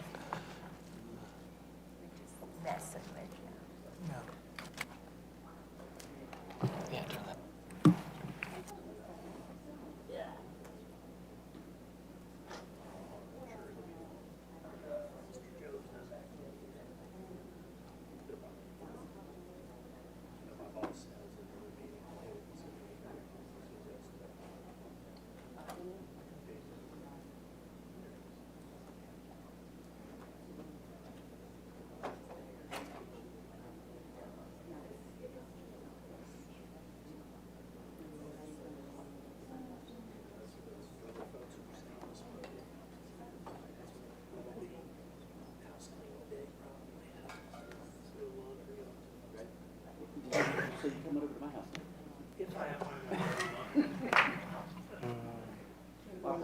Go ahead. Okay. I'll just have a couple of quick commentaries that we talked about at the leadership conference. I won't belabor the point. We talked about the synergies between Hill Rose and potential future parking operations. And so that is a consideration that we take in to all of the data that we are putting together. As a reminder, we have the Hill Street or the Hill Rose parking plan, an additional 350 spaces. The key to that plan is also tackling parking around City Hall. And so we have and we will have that conversation, and you'll see some recommendations as we move forward based on all of the information that we have here on the next slides. To keep in mind, the West Alley project is also in the queue, and I think the mayor was mentioning, we're looking at other projects as it relates to parking, how they would interact with the downtown. All of that is part of our ongoing parking considerations that we have to be thinking about, not just here in the short term, as I was talking with a resident, but also we have to look ahead 5 and 10 years down the road. We have to have the long view of what we're trying to accomplish for the city of Roswell. And so while some decisions feel hard for today because it's how it affects somebody in the moment in time, we also have to understand the long-term implications of the decisions that we're making and how they compound themselves over time, year over year. So that is also what we're trying to put together from a policy recommendation perspective, not only looking for what are the impacts for today in our general fund, but what's the risk that we have as we look forward into the future. So the next steps, establishing and improving parking policies for the Green Street parking deck. And we have some recommendations that you will see here on the next grouping of slides. These recommendations are based on the leadership conference, the conversations that we've had over the last 2 weeks, as well as the data that we've been looking at in all of the different scenarios.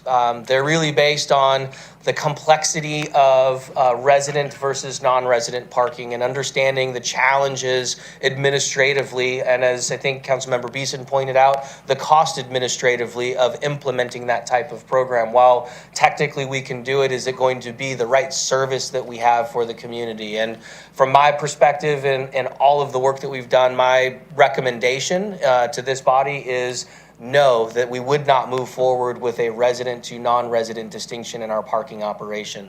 One, because of the complexities associated with the administrative function, but two, because of the impact as it relates to all of the residents funding a parking operation that only some of the residents are using.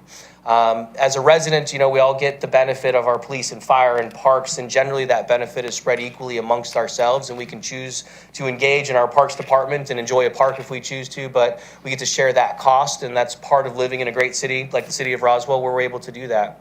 In this case, as it relates to parking, this really is about who is benefiting from the parking. The community, as I said in my opening comments, has already made the statement that we as a community will support the construction of a parking deck. We will support that infrastructure and the capital improvement. So we as the taxpayers that live here in the city of Roswell have said, we're in on that part. We will help. We'll be a part of that. We will support the downtown community through our tax basis, through the construction, as Bill mentioned, $1 million price point that we've signed up for on an annual basis for 20 years? For 20 years. That's what we've signed up for the parking deck in particular. And so we've made that choice collectively, a little bit longer. Now we have the choice of should now the taxpayers be equally responsible for the ongoing operation, and should that be spread out amongst our entire tax base, or should those taxpayers who are leveraging the benefit of the parking operations in the downtown be the one responsible for paying? And our recommendations moving forward would be that we have all customers are paying with the dynamic pricing model, with the exception of the weekdays, Monday through Friday, from 8 a.m. to 4 p.m. This is a recommendation that essentially walks us into the parking model in a way that we can deliver the right service for our community, but it also allows us to support our businesses, especially during the daytime when you have lunch turnover, when you have people experiencing retail space. We want to take the barriers, and somebody had mentioned that earlier, we want to take a barrier down from coming and visiting the city of Roswell during the day when we're not as busy as we are on the weekday nights as well as the weekends. We don't want parking to be in the way of that decision, and so we think that this model, by allowing people to park in the deck unrestricted from a fee perspective during the weekday, allows us to move into that space and move into the parking model. From an on-street perspective, this is the Canton Street, Elizabeth Way, and East Alley parking spaces. This would be a dynamic pricing for all users on an hourly basis. We would not be recommending that there is a first hour for free, that there are 2 hours for free. These are the spaces that truly need to turn over on a regular basis and work to the benefit of our community, that if you want to have the opportunity to park close in and around the businesses, then there is a cost associated with that up-close parking. That's very similar to what we do now. We do have some free parking times during the week and early on in the day in those places, and so we would be removing that from the model because we are providing the opportunity for the free parking, especially Monday through Friday at the Green Street deck. So if people want to leverage that free parking, they're welcome to do that. We would also be recommending that we would transition the Green Street gravel lot to a monthly parking pass model to support the downtown employee parking. Mayor Robichaux had mentioned this earlier. What can we do to help support our downtown area and especially the employees? Exactly how that would work would be to be determined. We would be working with our businesses to have a level of understanding of how we can help support them in utilizing the Green Street gravel lot. You'll notice on this slide that what we haven't covered is the West Alley lot. The West Alley lot, which is where the old Wells Fargo was, we would leave that as is in its current model. That is a free parking space, free parking lot.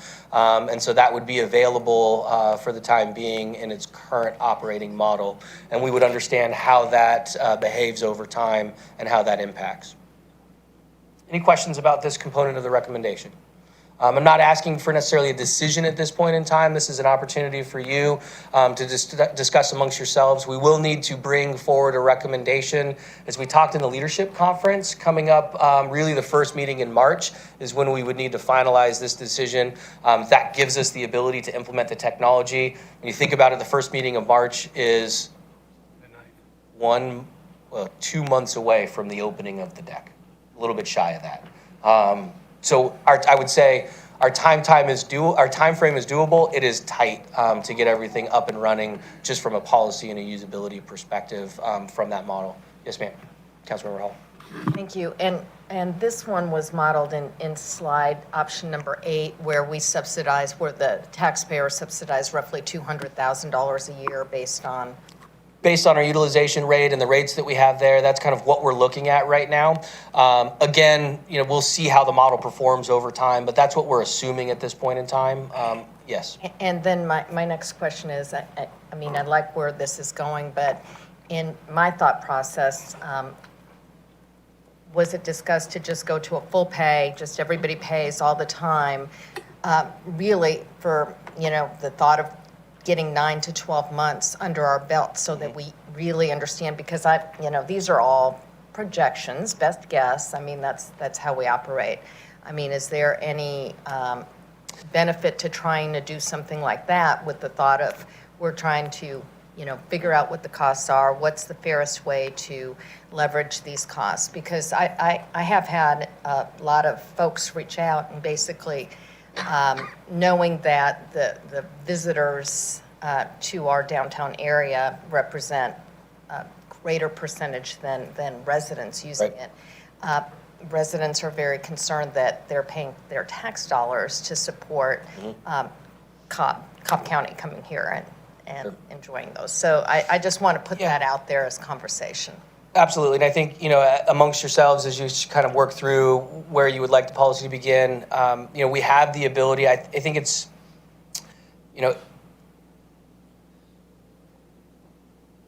the challenge becomes we can continue to evolve the model as we go. And that flexibility is there. To your point, Councilmember Hall, if we would like to start as an all-in model and then monitor, what we will be doing in the weekday pricing, even though it is free to pay, you will still have to conduct a transaction. So we will still get the data, meaning that you will still pull a ticket. You will still have to insert that ticket. You will still have to validate that ticket. And then you will still have to use that ticket to exit. And so we will at least have a volume understanding. There won't be a credit card transaction obviously associated with it unless you have to pay. So we won't have a geographic or a location specification of those vehicles of where they're coming from because we don't have the credit card information. But we will have a volume and a utilization perspective at that time. And so that we will be collecting the data regardless of whether we're charging or not. Okay, thank you, that's helpful. Yep. Yes.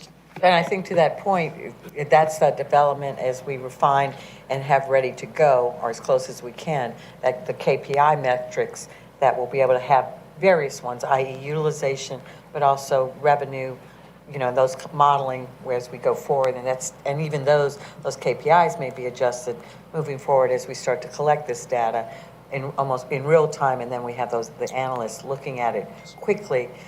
And I agree with you. I don't think we should be changing it every day. Right. But giving us a decent amount of information if and when, as we go into even the budgeting modeling for 2027, we should have some really good data to start to see if we do have to make any changes or modifications. Yes, ma'am. And then we can also have a conversation as a lost revenue conversation because we'll have the data to be able to understand how long are people parking, what could we have been charging at that point in time, and what is the revenue associated with that as well. Councilmember? I guess I would have meant all we're having trouble. To that point, basically the entire groupings of the KPI, not just one or the other, but as we continue to build those out to make sure that. Councilmember Philippi. In speaking of dynamic parking, and I haven't seen anything on special events, which you may be getting to, was there a high-end cap on the dynamic parking, and were special events figured into any of these modelings? Is that a potential upswing? Yes, it is a potential upswing. Again, on the conservative side, I'll double check. I believe we took special event pricing all the way out of this, and that becomes what I'll say a bonus in the model as it relates to Alive in Roswell, because we don't know exactly how we want to tackle Alive in Roswell in particular. There's some advantage one way or the other, and this is where we'll be working with the police department. There's some advantage as people are exiting the system to slow them down in their exit, because then you're not compacting all of the traffic as people are leaving the deck and kind of flushing it out all at once. And so depending on how we want to run an event like Alive in Roswell, that will dictate our behavior in the parking deck, especially on the entrance and exit. If we want to slow people down and essentially keep some traffic within the parking deck purposefully from a public safety perspective, then we will use the ticketing process, and people will be paying and exiting kind of in their normal cadence. If we really think that there's an advantage of kind of flushing the deck and getting people moving, like 4th of July, we try to get people moving as far and as fast as we possibly can. Well, then we look at a one-time charge that says, okay, for Alive in Roswell, when you're coming in, you're going to pay a one-time charge for Alive in Roswell, but then the gates are open when you leave so that you can exit the deck quickly and get moving out the corridors. And so we haven't modeled it as exactly what we're going to do. And then that'll be a conversation as we start to look at the parking operations with our police department at, how do we want the traffic to behave within our corridors? And each event likely will be a little bit different. Alive in Roswell may have a different strategy than Roswell Moves may have, where Roswell Moves, you've got people kind of coming and going on a regular basis on their own pace, where Alive in Roswell, kind of just, it ends. And so people and the police department want to move people in and out as fast as possible. And so from the parking operations, we want to support them as best we can, and we can leverage the operations in the way that we charge to be able to do that.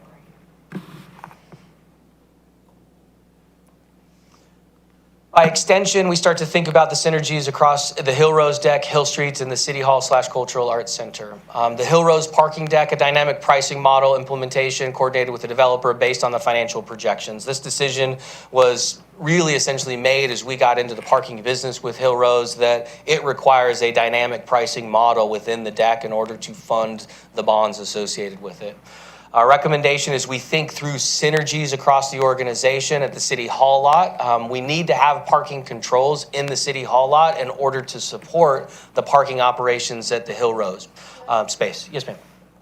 Could you elaborate what dynamic pricing Yeah, means? We were sure. just So when you see, well, in the bottom in all of my graphs, you'll see the utilization rate, and then we've broken that up by times: weekday nights, weekends, weekend days, and weekend nights. Those are usually your time blocks that you're going to be adjusting your pricing. And so when we start to talk about dynamic pricing, we look at those time blocks, we look at a utilization rate, and then we start to look at the demand when we get more data for what can we charge to maximize our rate and also minimize the people turning and going some other place. So we want to maximize essentially occupancy and maximize the rate that we can charge, and that's based on people's behavior and usually the time of day. And so we'll start to use a dynamic pricing model is, okay, what's our utilization rate? How much are we charging? And at what time of the day are we charging that rate? And so you could experience an overnight charge of nominal 15 cents, 25 cents, just to facilitate the transaction. But from 8 o'clock in the evening to 10 o'clock that night, you could be paying $2 or $3 or $4 an hour because of the demand rate that we're seeing in the marketplace. And that's the dynamics that we're looking through. And when we say dynamic, we want the ability to adjust those pricings using demand and technology, not just setting the price once and not having the flexibility to make those adjustments as we go throughout our learning process over the next. And the technology and software is there to do that? Or Yes. do we have to manually go in, look at numbers and manually adjust? Or is this an automatic? I wouldn't say it's odd. So it is not. We have to make the adjustments in the time blocks and in the days in which that pricing is implemented.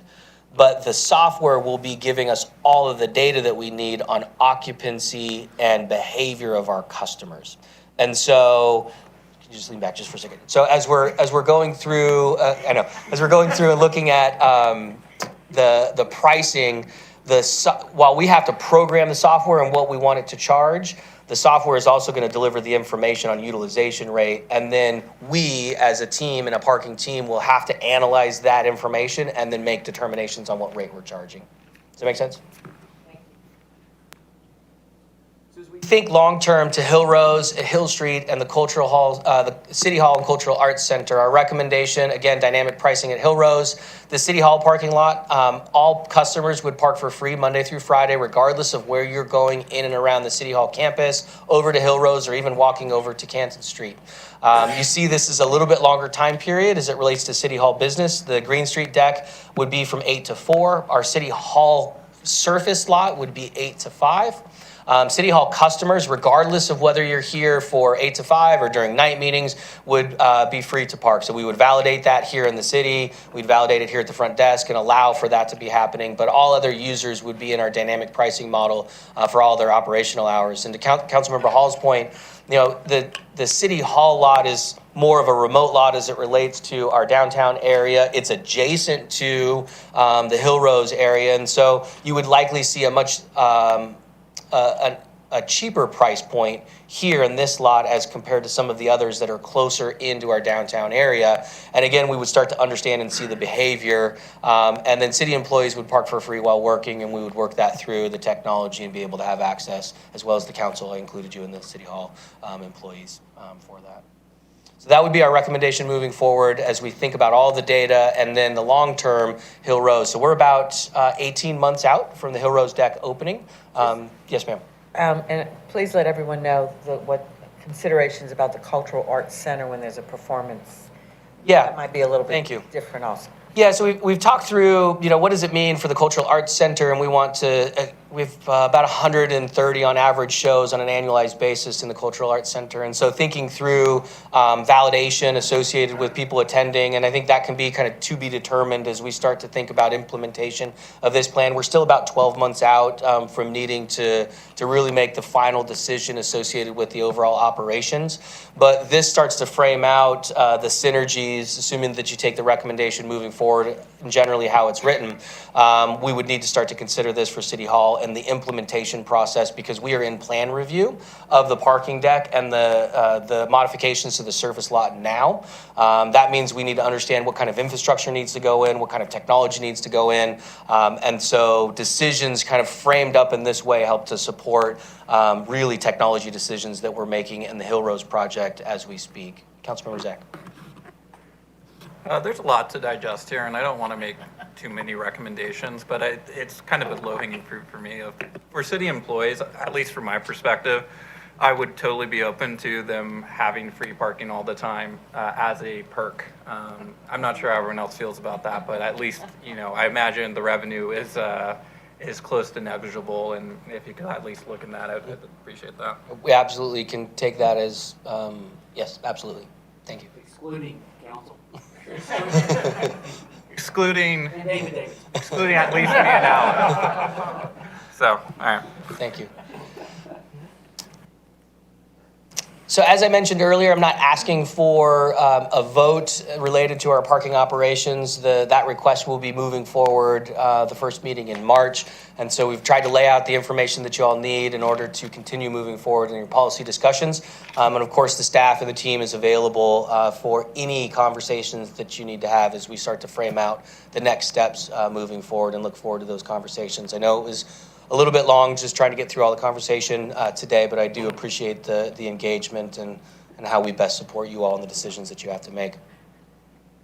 And again, I know we haven't discussed this, but I might ask council members, especially as we did after the last retreat, questions that you might have to maybe just first go ahead to Joe, so I think we're going to maybe have a lot of the same questions. Joe, are you looking at me? I don't know. Well, so that way, so like four of us have almost the identical question, and then everyone can get the same answers back out. I don't know, are y'all okay with that versus what other questions we might have? Could you restate that objective? So kind of what we had asked for at the end of the retreat, any kind of really specific questions to these items that you might have, you need additional information to help make where you want to go, to think about a way that we can centralize that so we all can hear everybody's different questions and get this, the answers. I don't know if everyone's comfortable with that, so that 5 of us aren't asking Jeff or Sharon to answer kind of the same question. We don't all know what everybody else is asking. If y'all aren't comfortable with that, that's fine too. It's just an idea. You want to make sure that all of the questions that may result are captured in one place. Yeah, that we could try to capture make sure them. that, it goes to the respective city staff person to be able to answer and get that information back to you. Is that what you're asking? And back to me, but then that all council members would have access to that information. Okay. I see. It's a thought if y'all, that I would think that would be my suggestion. All right. Don't know, did you want to have any opening comments on this one as well? Old Mill Park, I think this is as we enter into the spring and toward the early summer, this is something that certainly will become more of an issue in terms of visitation. It's obviously a very well-visited park and jewel in the city of Roswell. And over the past few years, we've fielded a number of concerns and or questions about the volume of visitation to the area, and have attempted to impose some measures to address volume and or, quite honestly, some behaviors as it relates to alcohol and some other things. And we've also worked with the National Park Service as well, and had a recent meeting with them about a week ago. And so I think as a part of this parking discussion, we wanted to certainly connect this issue with parking, because there is a parking component, but we do want to walk through some of the challenges that we've seen, some of the measures that we've taken to regulate the amount of people who are accessing the park. And also, just quite frankly, this mayor and council may have different views about how we address some of those issues and some of the policies that we have been implemented at Old Mill Park. So we'll walk through this discussion and obviously field any questions, thoughts, concerns that you have. Most of these slides will be a recap. We have a recommendation at the end. I think that the challenge that we have seen at Old Mill Park in particular, and I started in 2018 as the Parks Director, and there has not been a summer that has gone by that we haven't tried to tackle some of the compaction, I will say, the visitor experience and the number of people that are coming to Old Mill Park on any given summer. And we, as Mr. Knighton has mentioned, we've put in a series of different either operational changes or in some cases regulatory through ordinance changes to try to help manage the volume of people and its associated impact both in the park and in the surrounding businesses since that time. And this is the next iteration of these recommendations as we think about Old Mill Park. Really the post-COVID surge and even during COVID, what we saw at Old Mill Park was this is really the closest waterfall destination to the metro Atlanta area without driving further up into the mountains. And it's a very accessible space, meaning you can get to the dam and the waterfall with a relatively short walk. The trails are fairly well maintained, and it has a really, really nice natural experience that you would normally have further up into the mountains, further out into the wilderness, right here in our urban setting, which makes it a fantastic gem that we have for our community. And it's a very exciting place to go. Families, community members, and visitors really, really do enjoy it. 2022 to 2023, the National Park Service, the city, neighborhood coordination meetings. We had a 9-member advisory committee in 2024 trying to track down what types of solutions would make the most sense to manage the impact. And really, when I say impact, you have a lot of people in a really small area, and the parking is highly constrained, which is why we're talking about it as part of our parking conversation. We have roughly about 60 parking spaces dedicated that the city owns and manages, and we see thousands of visitors over the weekend. And so they're parking in the neighborhoods, people are parking up in the surrounding businesses, and we're starting to see that impact, and the park itself feels that impact just with the volume of people. Fall of 2024, we updated ordinances restricting coolers, open flames, and trail and water access in effort to minimize the length of stay that people are enjoying in the park space, but also the volume of equipment and material that they're bringing down into the park. We spend quite a bit of time cleaning up trash, pulling garbage out, and for people that are there and were there for quite some period of time. We saw some behavior changes, but really not a volume change. We still experience a number of people down, and the current model, I would say, is very staff heavy. It requires law enforcement and Chief Conroy's crews and teams down there on a regular basis to essentially enforce these ordinances in place. And the question becomes, how much law enforcement do we want to dedicate on a regular basis into this park space, relatively small park space over time, and is that the highest and best use of their time? Our recommendations moving forward would be to modify our current operation model, and you'll see that here in the next few slides. The ordinance rollout, visitor education happened in summer of 24 into the fall of 25. As Chief Troche can talk and speak to, we have some safety and access improvements, but we do have some safety concerns. You have, really what is kind of more of a rural trail system in the national park area, really close to an urban environment. And I've managed a lot of different park facilities in my time. And anytime that you have that urban and wilderness interface, you tend to have some challenges from a safety perspective because people don't necessarily expect to have a rugged trail experience this close to a city.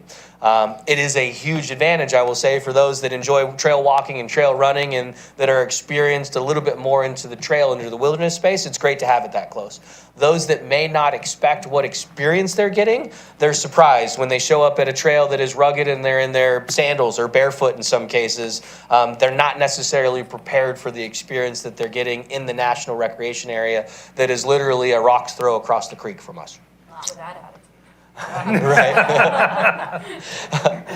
We placed some chains and barricades in the parking lot and fence in order to funnel entry so that we could have increased education and trying to manage the behavior before people get down into the enforcement area where PD would have to actually do heavy enforcement in that space.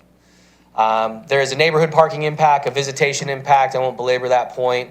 But as I mentioned earlier, our recommendation moving forward that we are looking to implement is a reservation-based system for our parking. Not only would it be a reservation-based system for the parking, but this would also include access into the space. So the only way to enter into what I'll say the city side of the managed area of Old Mill Park would be through a reservation. Now, if you're bringing a small vehicle or a large vehicle, we're not going to control the number of people that are in your vehicle, but we are going to manage the number of people that enter into the park space by the number of parking spaces that we do have. We believe that this model will minimize the volume. It will also help us educate the community on what's expected in the park space, meaning that they can't bring coolers, they can't swim where they can and can't go. And we can start to transition our law enforcement team from a less intensive model and use non-law enforcement staff to manage the park space. It's a higher and better use of our part-time staff that we can do through our Recreation and Parks team and stand that up. We would look to run that reservation program May 1st through September 30th. As we mentioned earlier, our recommendation is not to distinguish between residents and non-residents. The reservations would be available 14 days in advance and would also be available day of if we're not completely sold out. That's the synopsis of our recommendation. We have some other details that we can dig into associated with the slide deck, but would love your feedback kind of on the history and then where we're headed and how we can help manage this for the community. Councilmember Self. Yeah, although it is we're having this discussion within the parking discussion, and it's an appendage of parking and falls properly under the parking czar, the newly appointed parking czar. I mean, we're really managing a different problem, right? So this is not under the parking strategy. And so as we talk about it and as we think about it and as residents think about it, this isn't really about managing parking. It's managing a situation which you described quite well about what's going on the streets, what's going on in the park and all that kind of stuff. And so just we should separate those two things and as we think about them. Now, it's going to be a drag on the enterprise fund, as it were, but this is really a different issue. Thank you. And I should clarify, we don't, we're not putting forward at this point in time a charge associated with the reservation, to your point. This is a reservation-based system so that we can manage the volume of people. That is our goal. This is a management tool. And I think to Councilmember Sell's point, this is not an economic development or a business generation tool. This is truly how do we help manage the impact and also the staff impact associated with the volume of people that we have in such a tight corridor. Councilmember Brumley.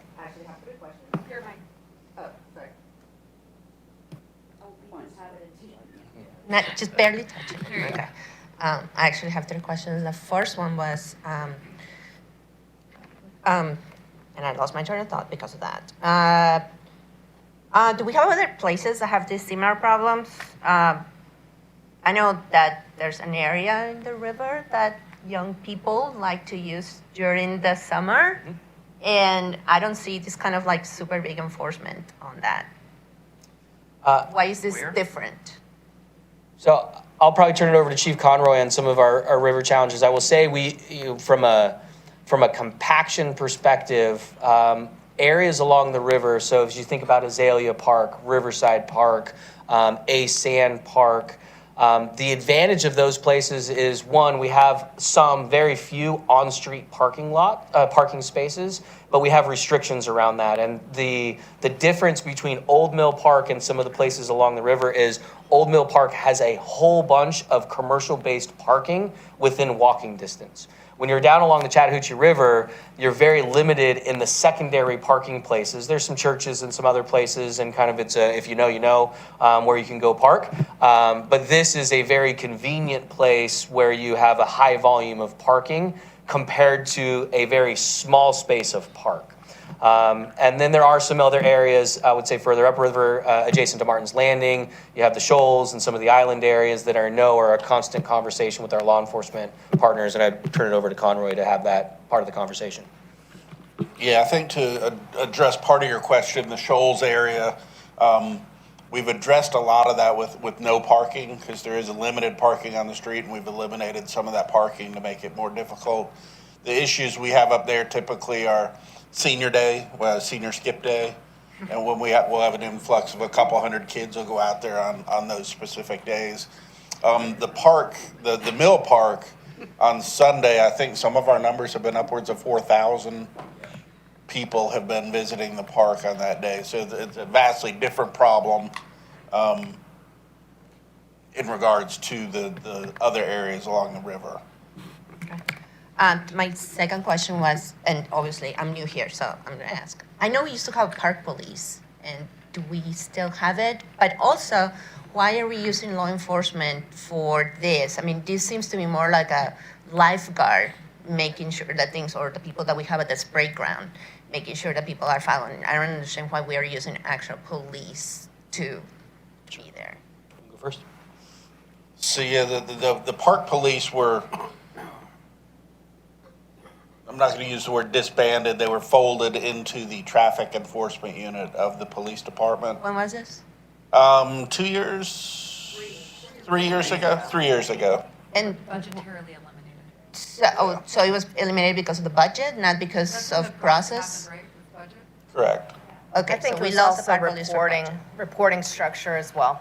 So yeah, prior to that, yeah, they did report, the reporting structure fell under the police department right around that same time. We do, all of our officers patrol the parks. We go in there and it opened it up. When you had a parks police, there was a tendency for officers to push it off on those 4 officers that were assigned to the parks. Now it's every officer has parks responsibility. We were responding to most of the 911 calls anyway, and so it just made sense to fold them under us. For specific parks, what was your second part to that? Why do we have police officers when we have like a lifeguard attendant kind of person? So and that's one of the models that we're looking at, that we're trying to address, is right now we put police officers down there April 12th through October 19th. 2 years ago, we had 3 officers there every Saturday, Sunday. And then last year, we had 2 officers. And those officers, their average salary is $42 an hour. Is it wise to put a $42 an hour employee down there when we can do it with a park ranger or a security guard or somebody with a different skill set that it's a better cost benefit? I agree. Yeah, this isn't, especially with the skill set. You know, I can imagine the equipment that you're carrying as a police officer, plus, to be in the water when we could have like a person who's used for it. Plus the perception. Park rangers are looked at more as a friendly, helpful, and police are there on an enforcement capacity. So Yes. it's just a different perspective. And my last question is regarding the reservation model.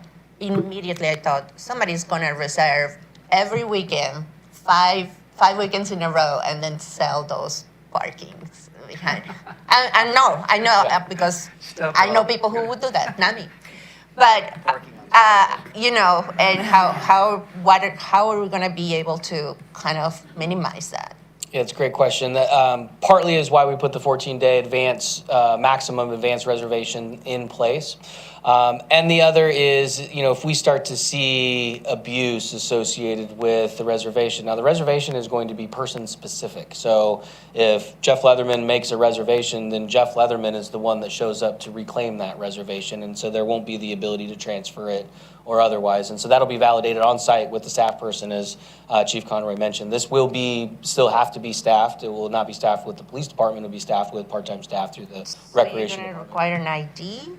We'd require a first and last name, yeah, or a copy of the reservation, just like you would have to validate a reservation for any other place that you would go where you do have a reservation. So, But yeah. can you make up like an email address? I can make up an email address. Yeah, I mean, I guess anybody can choose to try to abuse the system the way that, and we'll address, every rule is made up because somebody abused something in the first time. And so we'll have to continue to iterate on the rules and the management of the reservation system as community members or others try to, I'll say, game the system. It'll just be something that we'll have to react to and figure out, all right, how are they doing the workaround? What is it that is causing the workaround? And then how do we put management tools in place to prevent that? So we'll do, yeah. Yes, ma'am. Mayor. So as we're going through this again, just for, to let everyone also understand, while we say here other access points like the national park, while, you know, we can try on the Roswell City side to quote unquote control access in, could you and chiefs explain also the situation of what we'll have to try to be also managing or working Right. collaboratively through? Yeah, so I'll just have some opening comments, and then either one of the chiefs, as you start to feel free to jump in. You know, there's the national recreation area for the Chattahoochee River is the Vickery Creek unit is directly across the covered bridge from what is called, you know, the city ownership. And so that is federal land managed under different rules, managed at the federal level. And so we don't have the ability to control the rules on what is the federal side of both the creek and the property.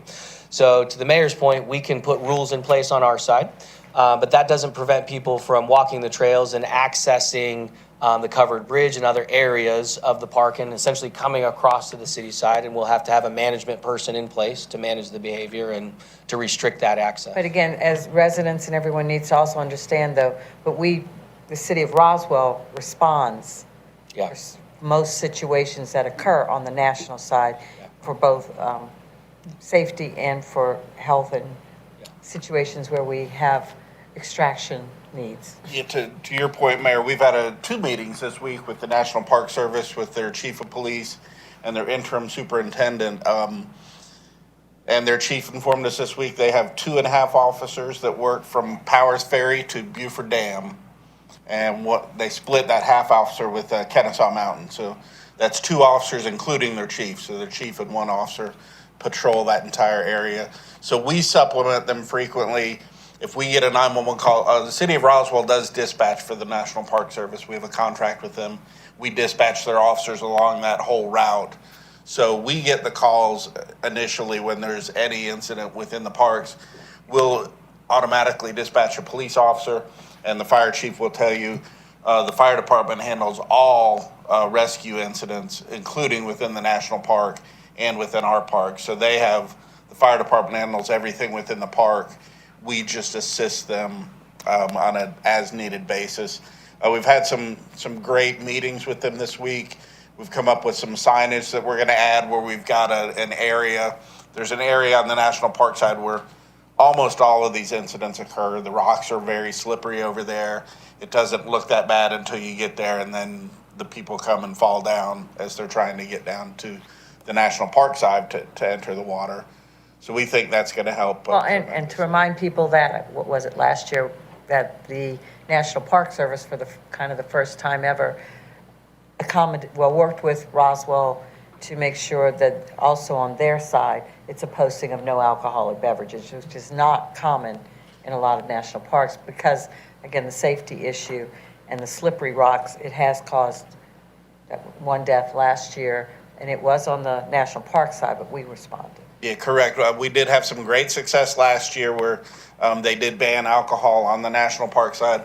If you're not familiar, and I think Jeff said it, the line goes right down the middle of the creek. So you can stand on one side, there's one set of rules, and stand 2 feet away, and there's a different set of rules. And it's been crazy for years. You could have glass bottles on our side, but not on their side.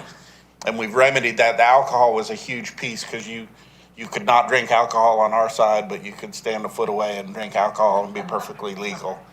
So they did ban the alcohol on their side, which was a tremendous help and has changed a lot of the dynamics. People sit there and drink. The water's very cold, and it affects your motor skills. And just, again, so they've agreed to put some signage on their side about the slippery rocks as you're going down because they were very accommodating, or they seem to be, you guys were finishing that, to understand that when someone gets down there, our team has to go in and get them back out if they don't slip and fall and end up caught underneath rocks in the river or in the creek. I am happy and sad to report they are adding 1 police officer to the National Parks Police, but they are coming from the Roswell Police Department. So I'm very sad to lose that officer. She is a tremendous asset, but we wish her all the best on the National Park side. So, did you have anything? Yeah, I just want to, Just a little bit of echoing on what's been said. The Roswell Fire Department responds to all medical or traumatic incidents at national parks. They don't have a contingency for that type of response. So anything that has to do with, and I think, Jeff, you articulated it so well, a lot of people that come to those type of terrains thinking that they're going to be able to navigate it, and they find out very quickly they're having chest pain, a broken ankle, you name it. We are 100% responsible for going in there because there is no national park contingency to be able to respond to a medical emergency in a park. Also, even with our police presence, just to support our police department, and this goes to Council Members Brumsley's earlier question, when you are talking about that type of water and that type of setting, it requires a very specific set of skills, and it is not a class that you would be able to handle as a lifeguard or something like that. So our people, Swiftwater, trained from our special operations team, it is cumbersome. It's a lot of equipment and a lot of resources to be able to navigate it because how slippery it is and because that current is often underestimated. We went yesterday to look at where we were going to post signs, just to give you some glimpse of what we are already looking at. We're looking at where we're going to post signs. While we're looking at that, there's about a 10-foot tree trunk sitting at the top of the falls. So now let's imagine the summer comes and you have FIFA coming. We all know that with FIFA, there's an expected increase in our population, a significant increase in our population, because they want to come enjoy the metro area. When people go out there and they want to enjoy that area, what they don't realize is that 8-foot, 10-foot log will come dislodge at one point or another. So there's a lot of challenges that come with that area for us as fire, logistically responding to these incidents, as well as imagine now law enforcement being present like we've seen, and there's an expectation that we're going to go and engage for this rescue. We're compromising some of our law enforcement people too now because they also have to engage for that rescue. They can't just sit there. So just note that there's a lot of complexities to this topic.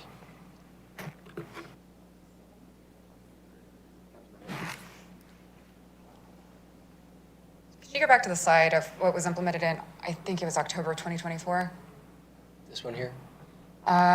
Yes. So I distinctly remember the vote in fall 2024 because I voted no every single time on the asinine ordinance changes restricting coolers, open flames, trail, and water access. I say asinine because we don't apply those to any of our other parks within the city. So there's an imbalance there. I also say asinine because, again, going back to the police enforcement of these rules, you have a police officer who makes a decent, what was it, 40-something? $42 an hour. Having conversations with residents as to, is it a cooler or is it a backpack? It's not technically a cooler, but I have cans of drinks in it, even though they're sodas. It's what was it? Bill Clinton said, what's the definition of the word is? You're starting to have those conversations with highly paid, highly trained police officers that we're taking off of patrol from other areas of the city where they're more likely needed, and instead having these conversations with folks trying to visit the parks. I also, oh yeah, child with a lunchbox. I also know that there's been conversations between police officers and a parent and a child who are reading a book along the water side. This is not necessarily, from my perspective, the intent of enjoying a park, but my understanding is if we're going to begin using park staff in lieu of police staff, that we'll be addressing that concern of not having highly trained police officers who are in full uniform, full gear going down in 100-degree weather into a ravine. My concern as well also is the requirement for ID to enter the park. I've seen other parks implement day passes. There's parts of the Appalachian Trail, there's parts of, I think Kennesaw Mountain now has day passes as well, because their parking situation became an issue.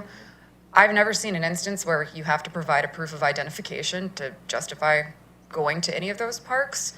I understand that the National Park Service began implementing an ID requirement to show residency, but you can pay a fee in lieu of providing ID. I get real weird about government asking me to show my ID to go particularly anywhere, as long as it's not a legal issue. So I do have some hesitancies about that. Is that a necessity for enforcement, or is that just because of the way that we're going about this program? Is there an option where we could just pay for the pass instead? And then also my larger question is, can we eliminate the asinine ordinances restricting coolers, open flames, trail and water access by implementing this program? Because, for example, the reason, as you said, the coolers were originally implemented, that was the actual reason. It was to limit how long people were there. We had some former council members who said it was to limit littering, which is already illegal in Roswell. But when you're trying to limit the turnover or trying to increase the turnover rate by limiting coolers, in this instance, you've got a day pass. The day passes, once they're bought, they're gone. So theoretically, they should still be able to use their cooler again. So those are my two questions, which is confirming that it's park staff, but can we eliminate the use for ID? And can we get rid of these ordinances to make them applicable the same as other parks because that turnover is enforced by day passes? Yeah, and I think when I said ID, it's to me it's just validation of who's got the reservation, right? So they just have to prove that they have the reservation. Now, whether or not I need to know their first and last name, they need just to demonstrate essentially that they would have the email that says I've got a reservation, and you would have to display that and show that to the park attendant to validate it. We can figure out what it is. We don't. Yeah, it doesn't necessarily. Yeah. So to me, it's more about validation that I know somebody has a reservation. They're in spot number 1, and they've got the confirmation of the reservation. Whether that's tied to an ID or not, immaterial from my perspective. As it relates to the other ordinances, of course, the council has the option to consider ordinances that are on the books and modifying those. We'll have recommendations throughout the year related to the UDC and modifying those ordinances. We're going through ordinance modifications now as it relates to warehousing. The council has an open opportunity to consider those amongst yourselves and make the right legislative decisions that you feel are appropriate from an ordinance perspective. And, I think the question becomes, and the chiefs can kind of weigh in, from a management perspective, where our park staff will be able to manage is about access. When it comes to actually issuing citations or enforcement, that still relies on the police department in order to enforce the rules that are on the books. The only that can do that are those that are sworn to enforce those ordinances and the rules that we have. But the park staff can certainly and will certainly be managing the access component of allowing people into the park. That will be their role and responsibility. Mm-hmm. Other questions? Okay. We'll continue to work on finalizing the recommendations as we've put them forward today. I appreciate the discussion. This is, of course, I think as somebody mentioned earlier, a challenging topic as we think about regulating access to public land. It's never simple. It's never something that we take lightly because we want to make sure that everybody has a safe and enjoyable time in our park spaces. And this is a tool that we believe we can implement in order to do that in the best and most safe way possible. So thank you for that. And with that, Mr. Knighton, that concludes the 2 items that I had today. Thank you, Mr. Leatherman. Much appreciated, of course, and appreciate your attention to detail. I think we probably, given the consideration and any subsequent conversations, given the timing of the high visitation peak periods upcoming, we likely would bring back a recommendation to you for the first committee meeting in March. Obviously, if you have any other thoughts, comments, or questions, please provide those to us as we consider a recommendation that we can make to you in a formal fashion. All right, thank you. All right, next up. You want to take a break?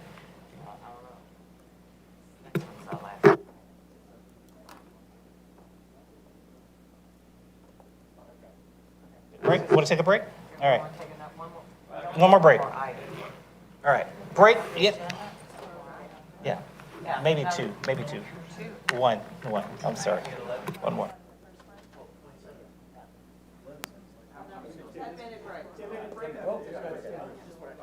Oh, okay.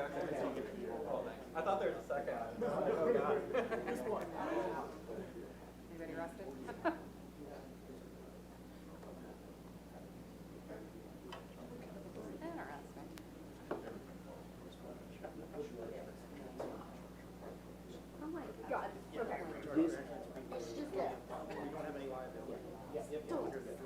Stretch.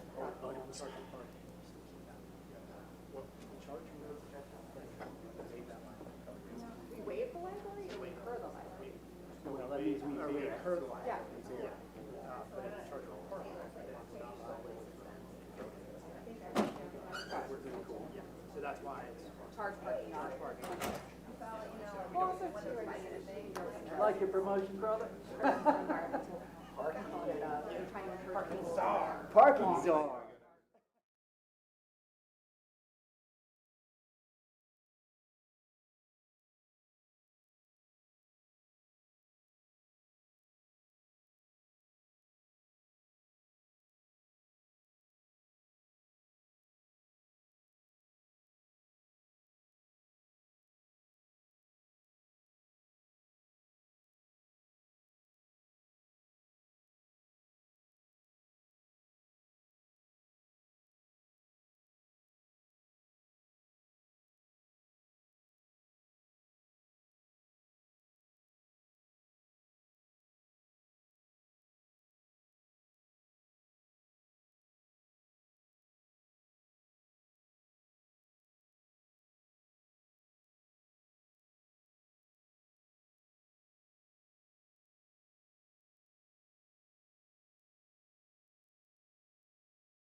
the gallery.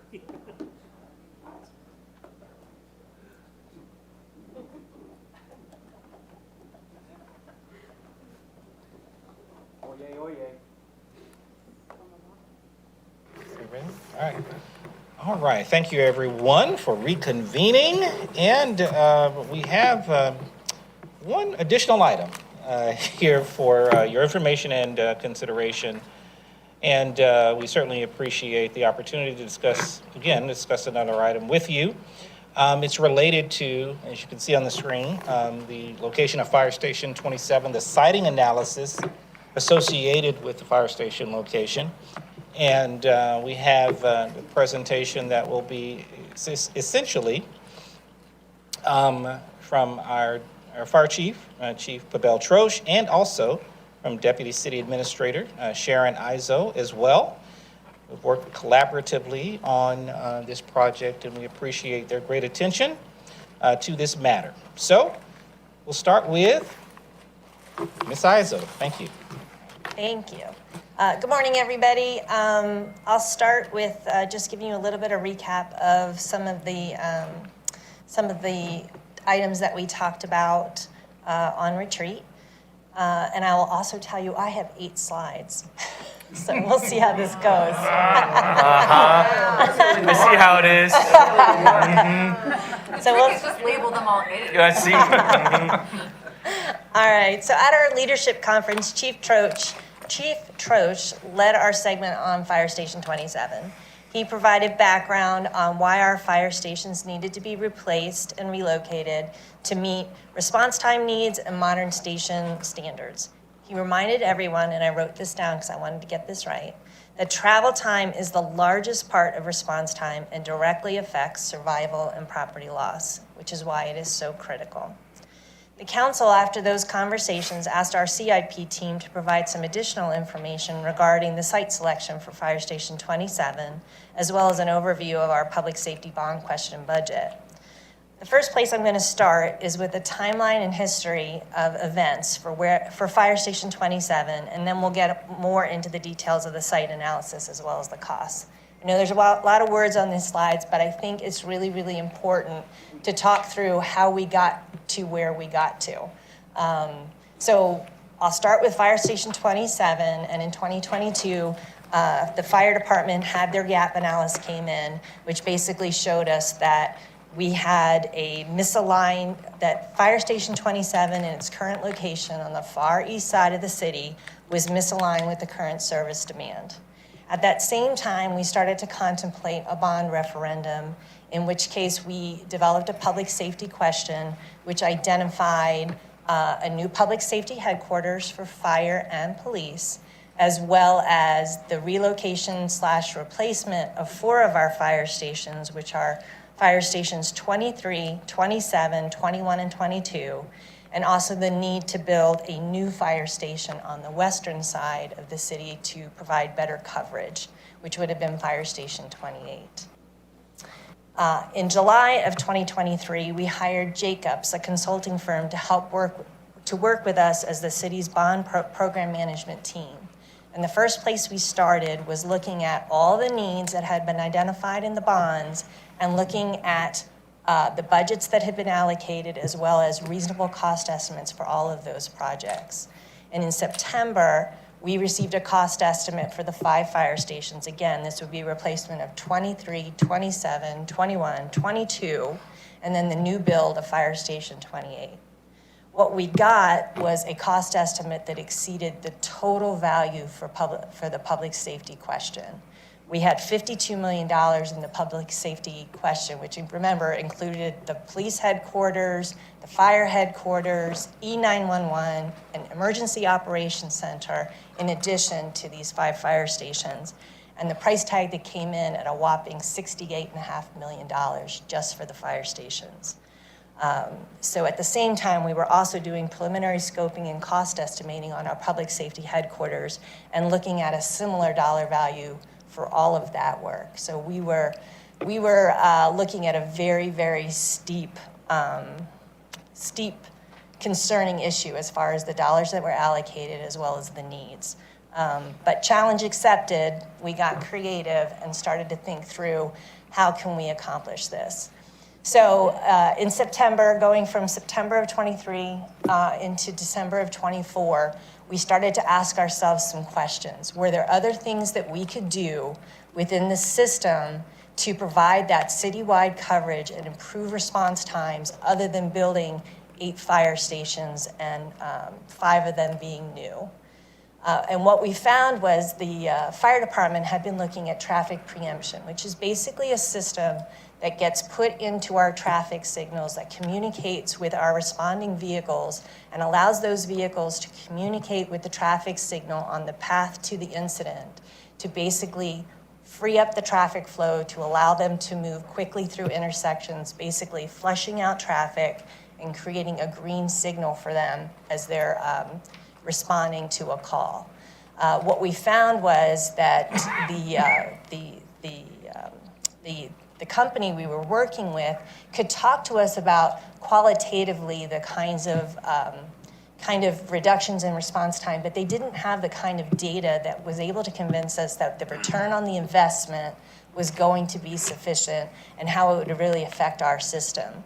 So what we did is we spent that time building a very sophisticated, tailor-made model that looked at the city of Roswell, where our stations were located, and how this preemption model would work, down to how long does it take to brake for any particular apparatus? What kind of slowdown do you make on a particular type of turn? Our traffic and transportation people worked very, very closely with a very sophisticated data analyst that was working here in the city through the fire department and developed an unbelievable model that was able to show us convincingly that we could serve the entire city with 7 stations, which was a huge, huge win, as you can imagine.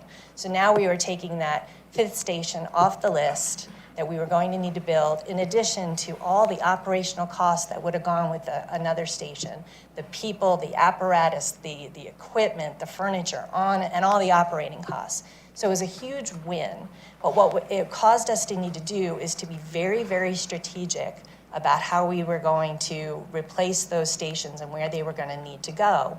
And so where those stations were was the one on the very east side.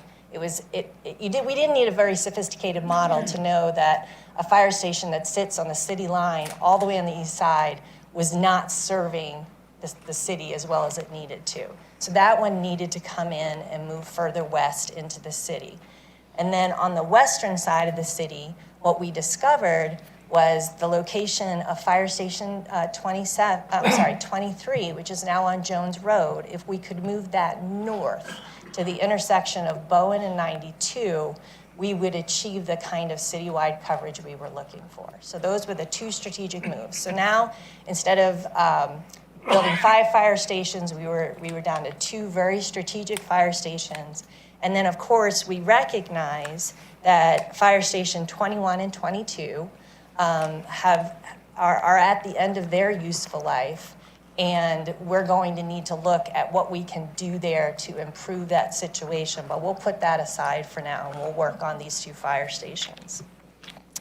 Okay, moving down the line, once we made the decision those two locations, the siting assessment that we did for the 3 sites for Fire Station 27, I'm going to cover in one of the next slides, but I'll continue through the whole timeline first. We had the preemption analysis, and then in December, we brought that to Mayor and Council. We approved traffic preemption, which was a $500,000 investment the city was making. So we actually used that out of the public safety question because it was helping us to achieve these objectives. And then we also, the Mayor and Council that evening, approved the design contract and the location for Fire Station 27 for Hussey Gay Bell. So Hussey Gay Bell began their work in December, and in April we reviewed our 50% construction documents.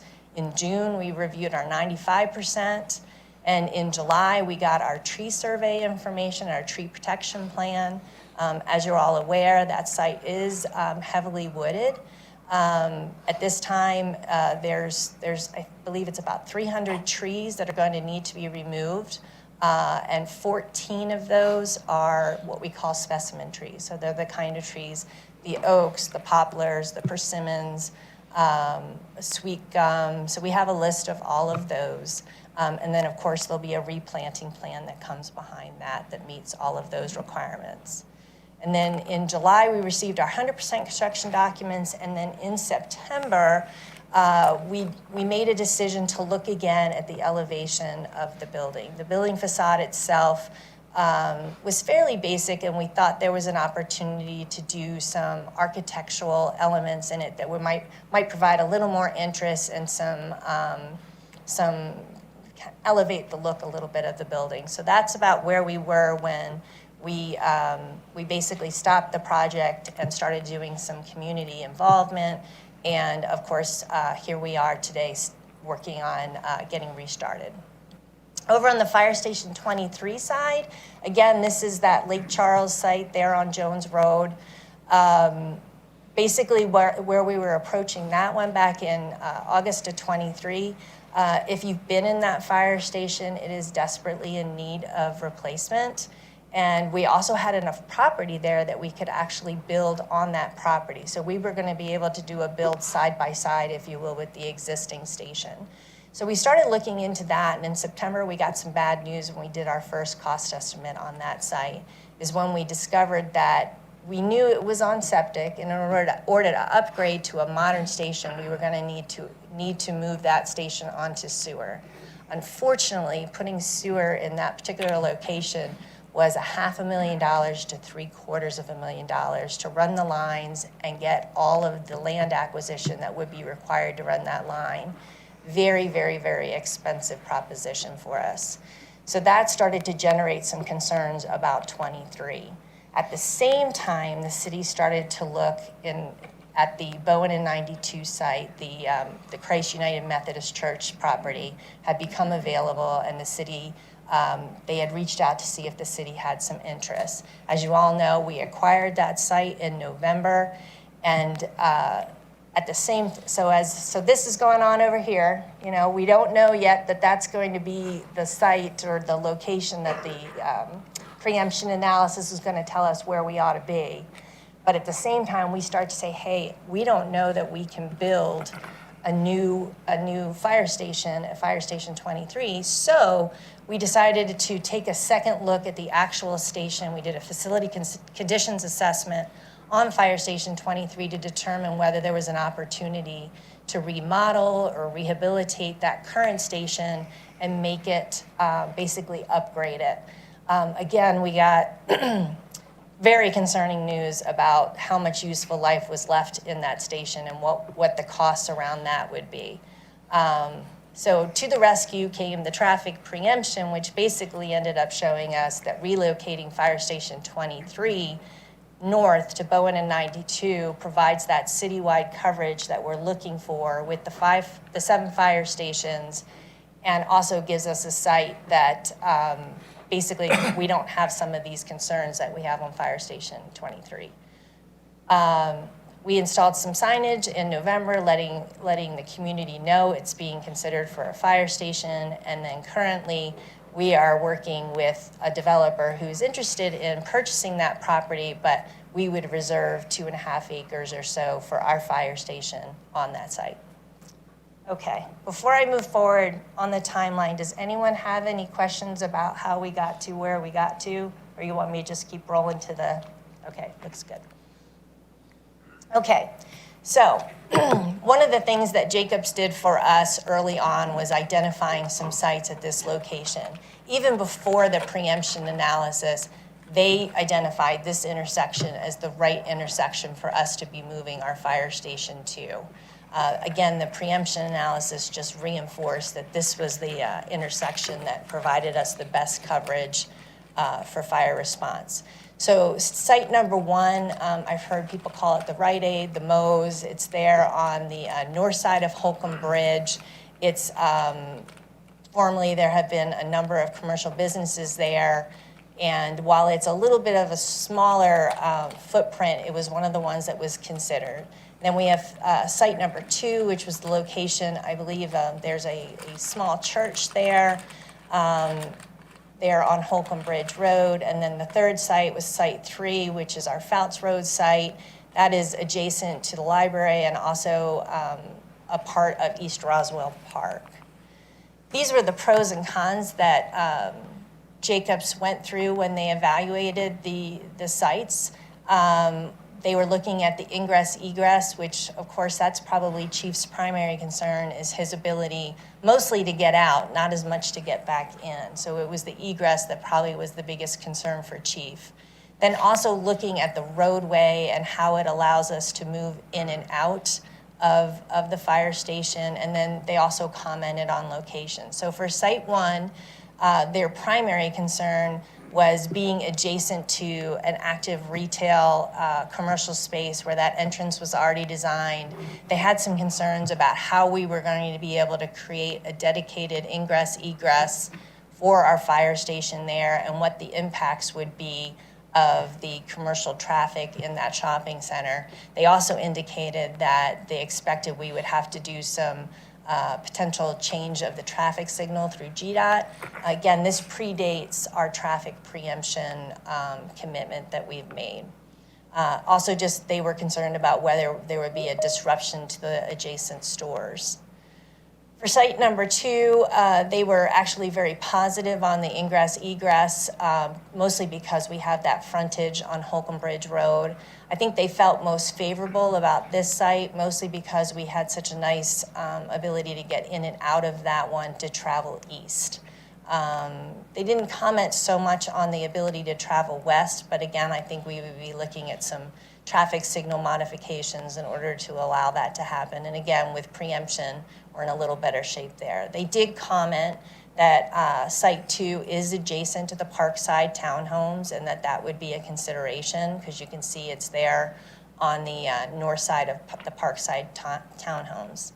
And then moving down to Site 3, the Fouts Road property, they did comment that the ingress egress looked fairly good, and that the road itself could accommodate the kinds of turns that the apparatus would need to be, and that they were pleased with how close it was to Holcomb Bridge. But again, they did comment that there would be impacts potentially to the Parkside townhomes from the point of view of noise impacts, and then also commenting that it was near the library.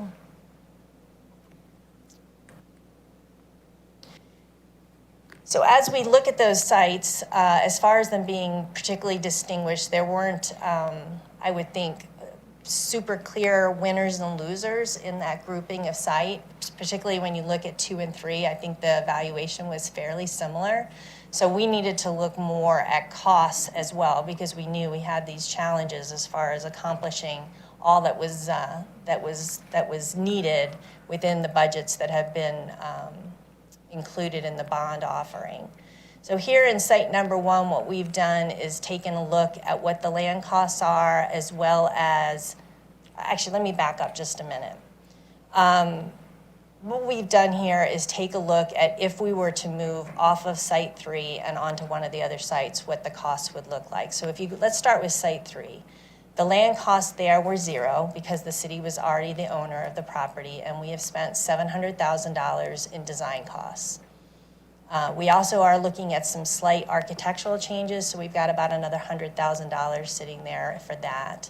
And then our construction estimate right now is $9.2 million for a total cost of $10 million. And we expect that we could have this station complete and up and running for our fire department in May of '28. As you look at the other 2 sites, we're looking at what would happen if we would move on to one of those sites. Go up to site number 1. The land cost we're showing there is $2.9 million. I just want to highlight that that is a land cost based on the Fulton County 2025 valuation. The acquisition cost would likely be higher. We didn't do an appraisal, and we certainly haven't built in any of the legal costs that go into doing that kind of acquisition. So it's really just a placeholder, probably on the low side. In addition, we have $700,000 of sunk cost at another site. So that continues to travel with the project as a cost if we move off the property. We would have another $650 or so of additional design costs, and then the construction cost we would estimate is that $9.4 almost $6 million. And you can see it's a little bit higher, mostly because it'll take us about a year of additional time before we get to a completion. So we'd be talking on that one about $4 million of cost and another year before we would be in that station. Alternatively, looking at site number 2, the land cost is expected to be a little less, that 1.2 million, but again, we'd be carrying the cost of this design that we've already done, paying for a new design, and then that construction cost. So that one runs us about another $2 million or so. And so just want to be completely clear about what the implications are if we were to move off of site number 3 onto one of the other 2 sites. Sure. Can you explain a little bit of what is the 1-year difference between site 1 and 2 and 3? Because it'll take us about a year to acquire the property and then do design. So we'll have to do a new design because so much of the design is dependent on the site itself. We wouldn't necessarily have to redesign what I'll call the box, if you will, except for if the site doesn't allow us to place that box on the site. For instance, on the northern site, that one's a little bit smaller, so we're not going to be able to have the kind of wide turnarounds that we've been able to create on the Fouts Road site for the fire department, and that might have other implications of where we would have to do some redesign on the station itself. When you said the box, is it my understanding that it's the same design for both stations, so that way we save on designs and materials? Yeah. So we spent a lot of time in this process working with fire to create almost a prototype design that would meet all of their needs. It's a 3-bay, 8-bunk station, and there was a lot of emphasis as we went through this process on the firefighter experience.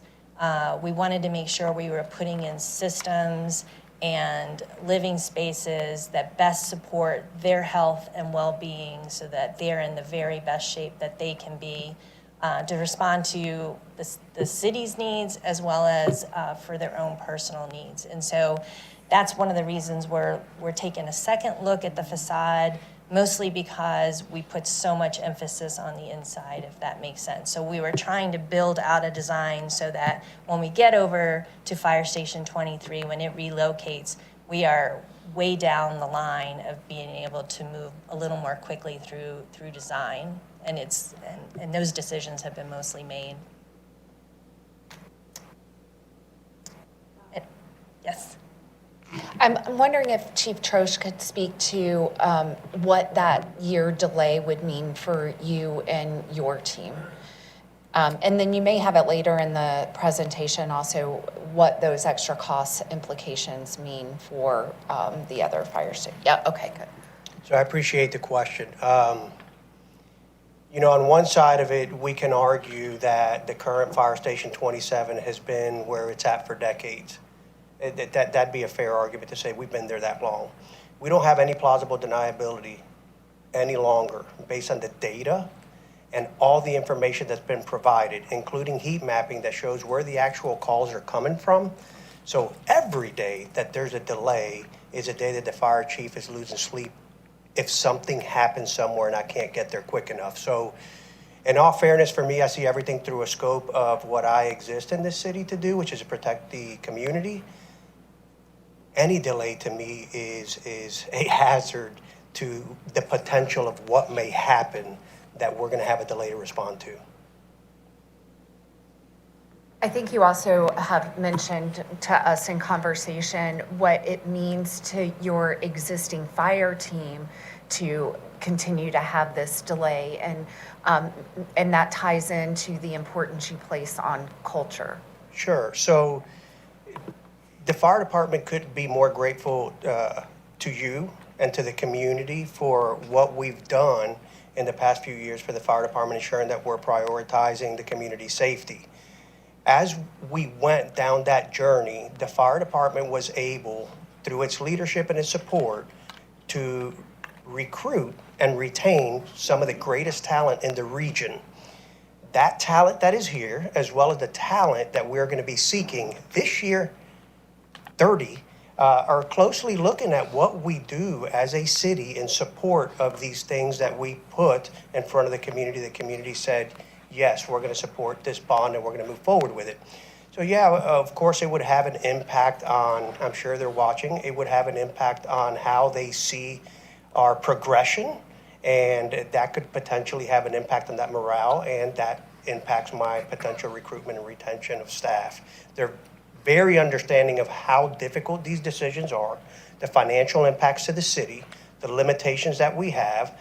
They understand that, but there's no question that they also understand the importance of what a decision like this does in their world, responding to care for our residents.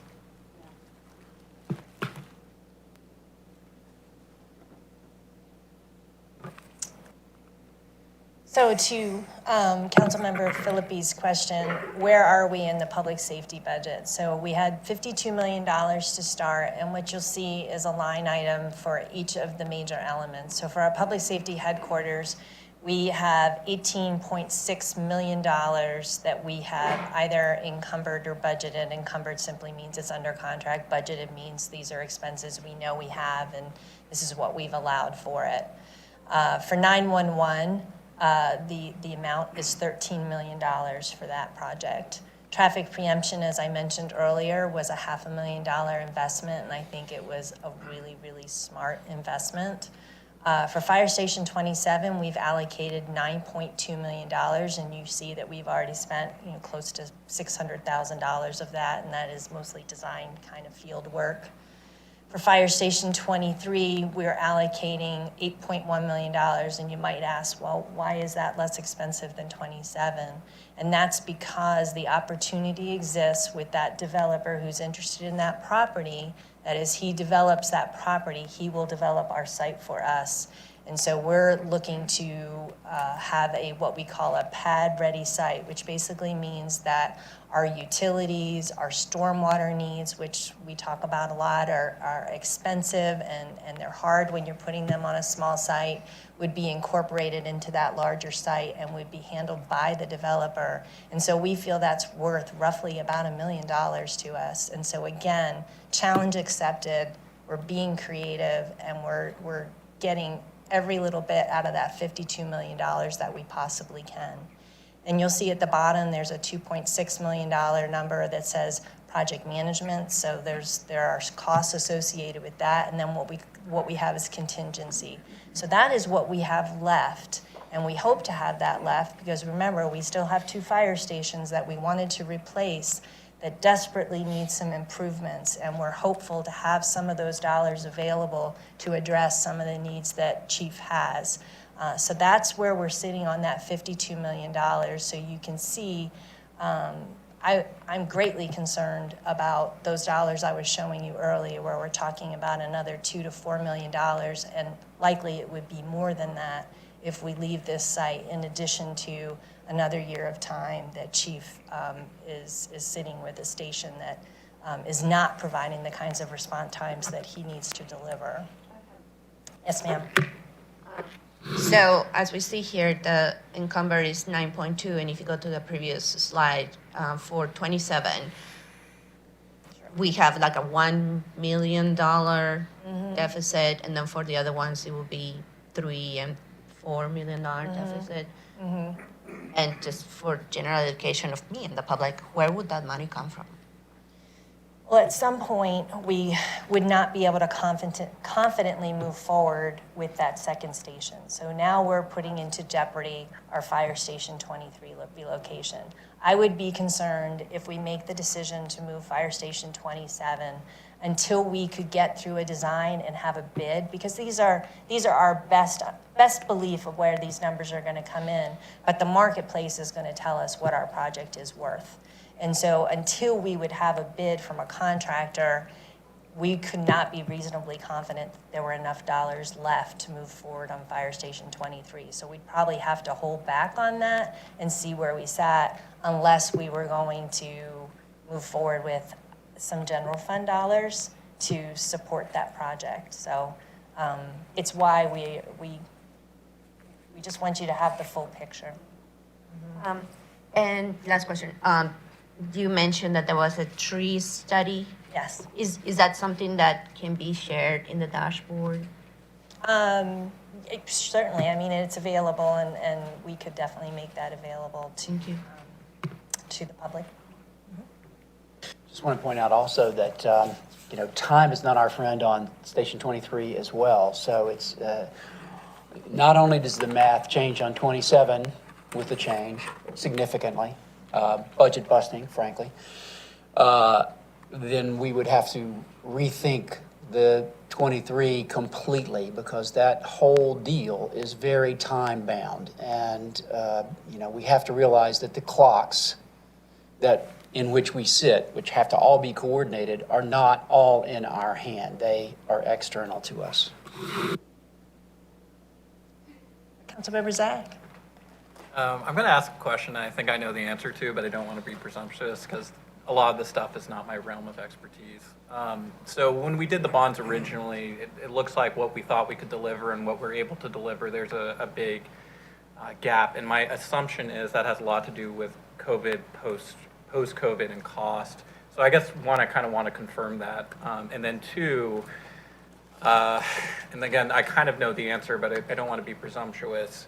Is there anything to indicate that we're kind of in a peak of construction cost and that we might see a dip in the future, or is the expectation that construction cost is going to continue upward into the foreseeable future?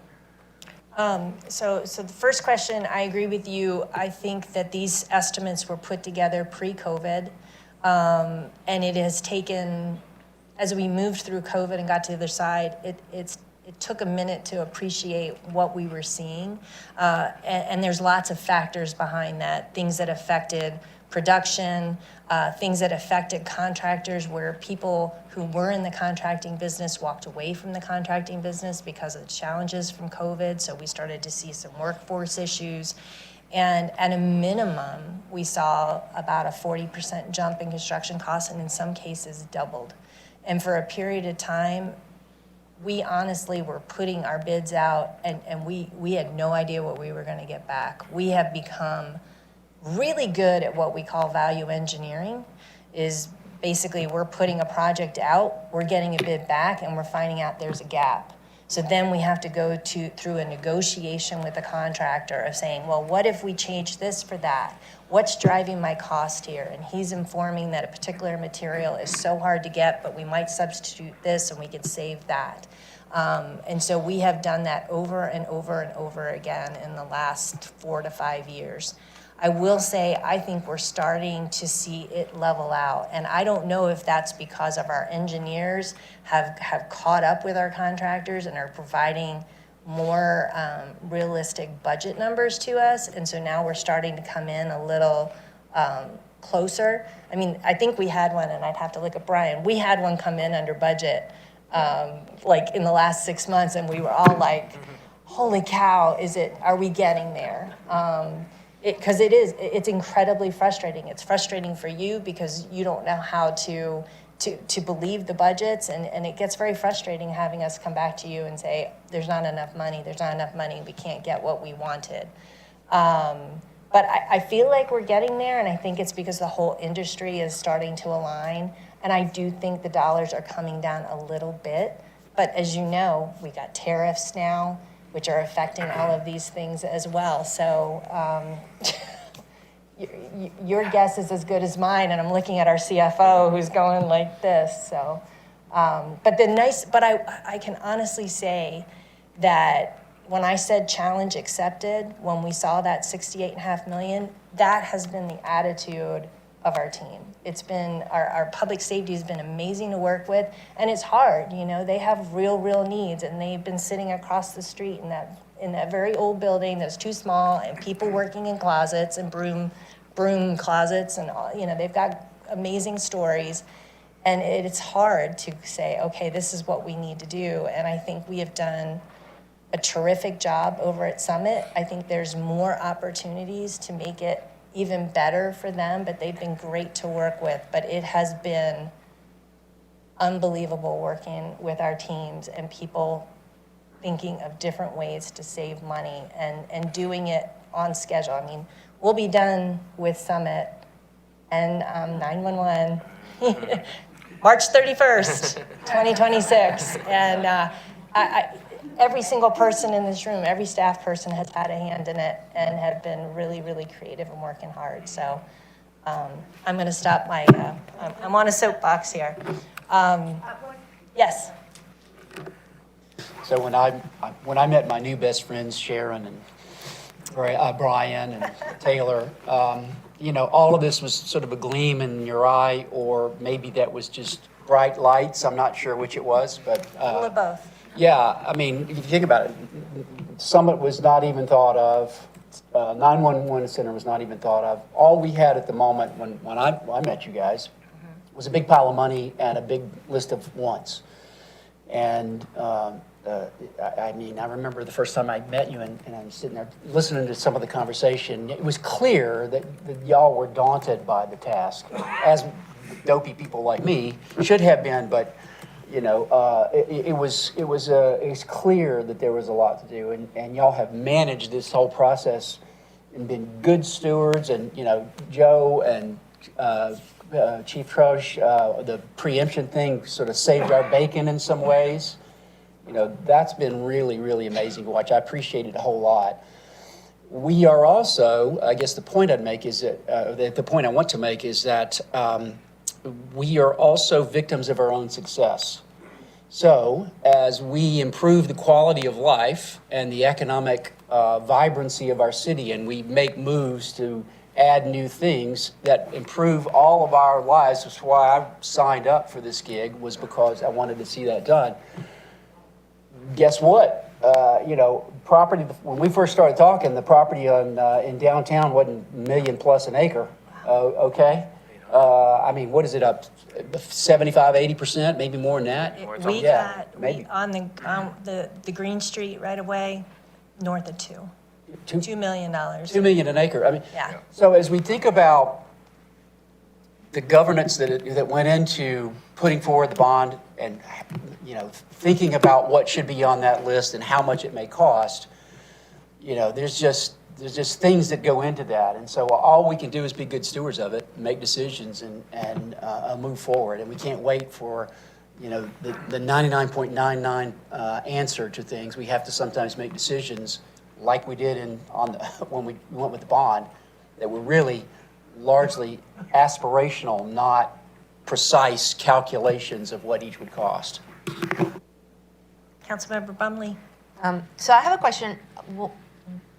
When these fire stations move, what's going to happen to the existing locations? Is there already a plan? Is there guidance? As from the CIP team, there has been no consideration of what's going to happen with those properties. I think when we get to the point where we're under construction and we start talking logistics for how we're going to move chiefs' teams over and things like that, I think that'll come into focus. But you're right, both Fire Station 23 and Fire Station 27 with this existing plan will no longer be fire stations, and that's city-owned property. Okay. I think I have one more slide for you. Okay, so next steps. Next steps would be to go ahead and complete the design of Fire Station 27 on the Fouts Road property. We anticipate that's going to take 4 to 6 months, and two reasons for that. We want to take a second look at the building facade, and like I said, take an opportunity to maybe provide a little more interest, again, within our existing budget. We're not going crazy. And then we also see there an opportunity to update the landscaping screening along Fouts Road and to look at some more mature landscaping that allows it to more quickly be a part of the neighborhood as opposed to a new building plopped down with, you know, the types of landscaping that you typically see. So that's some of the work that would be happening over the next 4 to 6 months. We also want to be working with the disc golf community. As you know, 3 of the holes are impacted by our construction. We'll be able to reestablish those holes on the backside of construction. There's also an opportunity to do some improvements to the existing course. Unfortunately, Steven's not here right now, the director of Rec and Parks, but he did provide some work that had been identified that could be included with the project. It's about a $45,000 price tag to basically upgrade the whole course. And as you all know, it's a very, very popular course. I think I understand it's the #1 course in Georgia, and I think probably nationally has some, recognition as well. And I think there's some things we could do for when you look at these numbers, not a lot of money compared to some of the other dollars that we're talking about to improve that course. So that's something that would be a part of that timeline as well. The bidding of the project takes about 2 to 4 months, and that has a lot to do with there's certain laws that we have to follow as far as how long it would be out and so on and so forth. Looking to get under construction in early 27 and have that station open and ready to go for Chief in May of 2028. And again, there's no vote required for this at this time. We do have the approval of the site. This is just letting you know this is our next step and estimated timeline to move forward. Councilmember Philippi. I know we all really appreciate you guys looking at some of these mitigation factors and how we can address some of the concerns of the community. In regards to the disc golf, and maybe we're not far enough, and maybe we need Stephen to answer this question, but I'm also wondering about timing with that. Like, will there be a period of time that they would be without their course? Do you know anything? My understanding is the way they would work that is they can use the course and then they might have to send it's just like when a golf course is being worked on, there's a couple holes down, they just send you, go play 11 and 12 again or something like that. So they would continue to be able to use the course, it's just they would have to restructure and tell folks which 3 holes to play a second time. Okay. And then a couple other issues that have come up with this is the loss of parkland and the loss of trees. So I know there will be some tree replanting. Have we considered looking at maybe some places to replace that parkland, or on one hand, the fire station itself will be a benefit from the east side, just from a timing perspective and how the fire department is able to service more of that area of that high frequency, that high need area. So that's a great benefit there, but the trade-off is losing some of that parkland. Is there something that we can do for that? And one of the things I had talked with Stephen about was, were there some things in the park that, our parks directors, they always have a list of things that, if I found some money, these are things I would want to do based on what the community has told me or staff has said, hey, this is something we really need. I'm going to actually phone a friend here with Jeff, because I bet you he knows what that list is too. But that's what my thought was as well, was there was some opportunity to move some funding that direction to provide some enhancements for the community there. So I'll let my friend jump in. So a couple of things that we've looked at for the inside of the park, East Roswell Park in particular, is some modifications. We have not gotten to all of the improvements that, as Councilmember Sell said, we had a long list in our bond projects, and we're doing kind of the highest and most need things first, and then working our way further down the list is improvement. There's a kind of I'll say a restroom and a picnic shelter that is right adjacent to the disc golf course that could use some investment into it to refurb and rehab that would be a direct benefit for those that are playing on the disc golf course. There's a couple of other picnic shelters in and around that park facility that we would also make recommendations that could be improved as part of the overall park and visitation and enjoyment of that space. As it relates to additional parkland, we have the benefit of already acquiring what would be the most adjacent area of parkland to this facility, which is called the Seven Branches Park. It's 55 acres along Holcomb Bridge Road. That was acquired about 15-ish years ago, maybe a little bit less. And that is probably, if we had a recommendation, that's the place that we would have been recommending. The best thing from a park perspective is, can you get synergies with your park land when you're talking about 2 or 3 acres?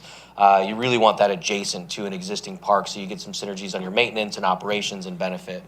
We looked around the other areas of East Roswell, and from a location perspective, the other place that we kind of put our direction towards is around Big Creek Park to see if there was any other land in that space. We already have a joint use agreement with the school that's there, so we're maximizing any available land that you could acquire that has already essentially been acquired adjacent to that park as well. And so kind of a long way to say, we've looked around to see if there's other parkland, other areas that could potentially be used as parkland, and we really came to the conclusion that no, our recommendation would really be about improving the existing space that we have at East Roswell Park, maximizing the benefit in that area, and then perhaps looking at other improvements in and around East Roswell, whether it be at Seven Branches or Big Creek, that could maximize the space on behalf of the community that lives adjacent to those areas. So I'm going to throw real crazy.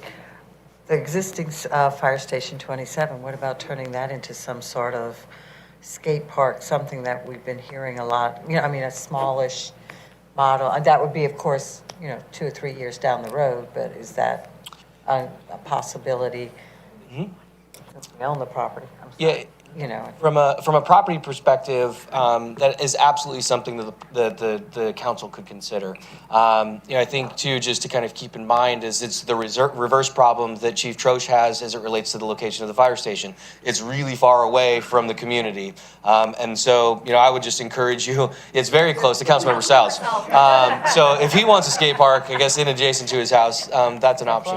And so you just think about drive time, and also I would just consider who's benefiting, right? Is it the citizens of Roswell that are benefiting, or is it perhaps our adjacent neighbors that would likely benefit from an improvement? And that's something that we can evaluate. And I understand that, but I would also say it's the same concept that we're having with the disc golf course. We bring in a lot of people from different areas to come and use that. We've had tournaments there. Sure. So it is known. So I'm not saying, it's also the concept of additional people coming in and tourism. Further down the road, as we talk about a possibility of some form of additional parkland, it might be different, modified.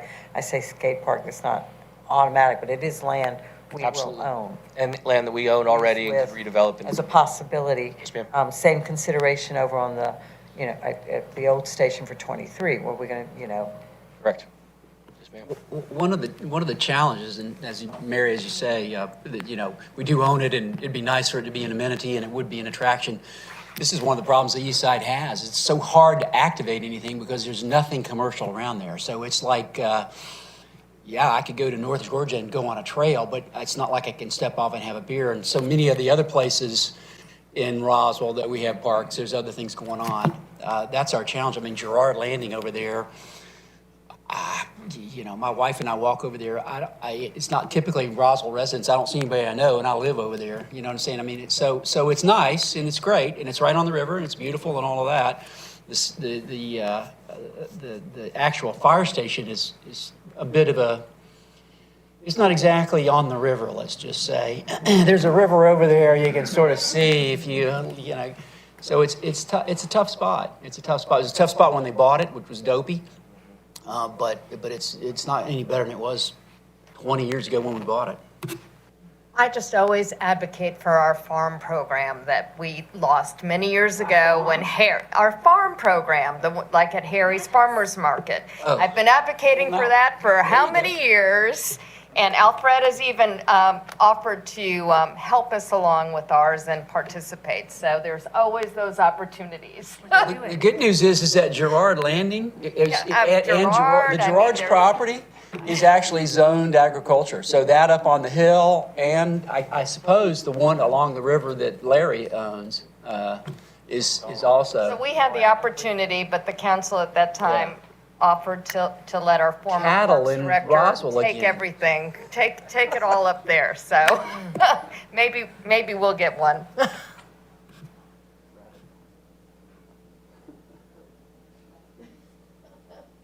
Does that conclude your presentation, Ms. Izo? It does.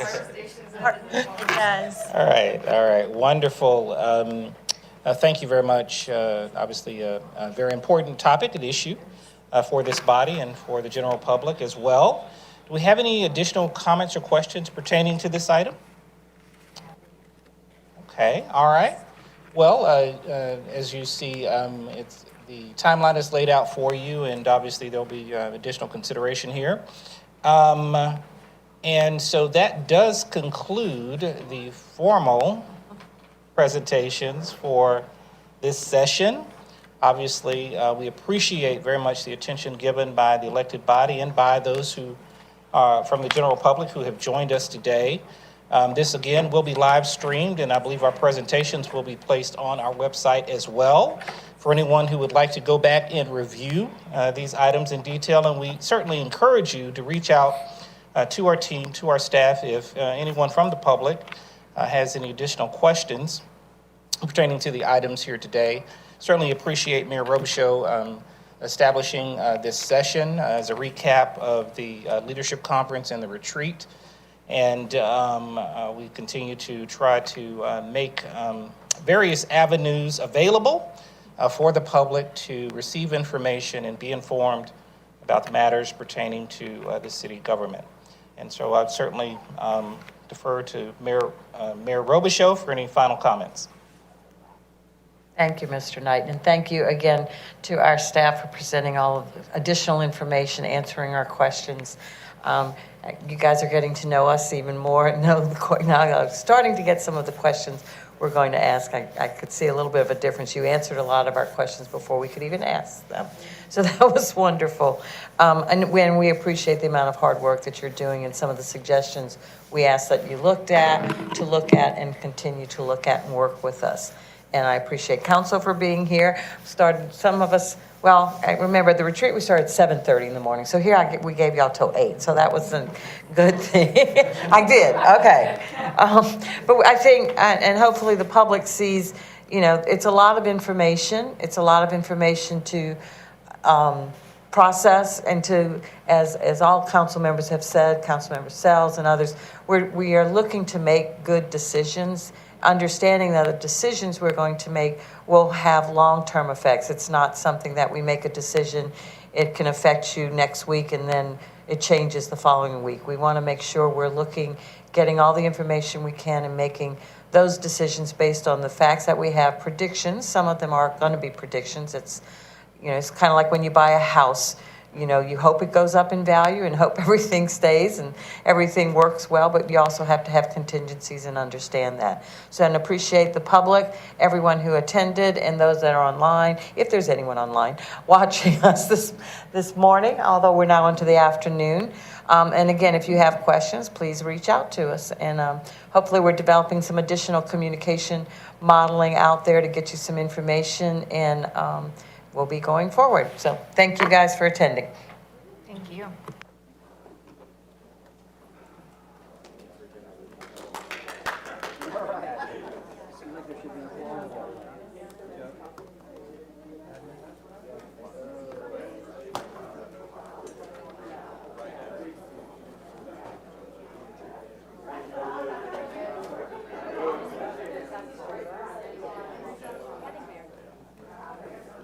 Thank you, Mr.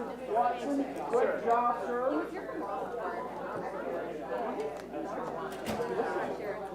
A lot of work.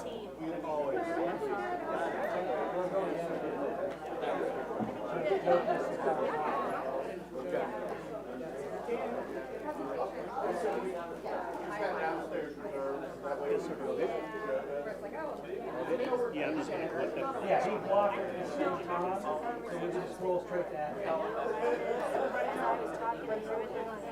Jeff, how did you get here? Well done.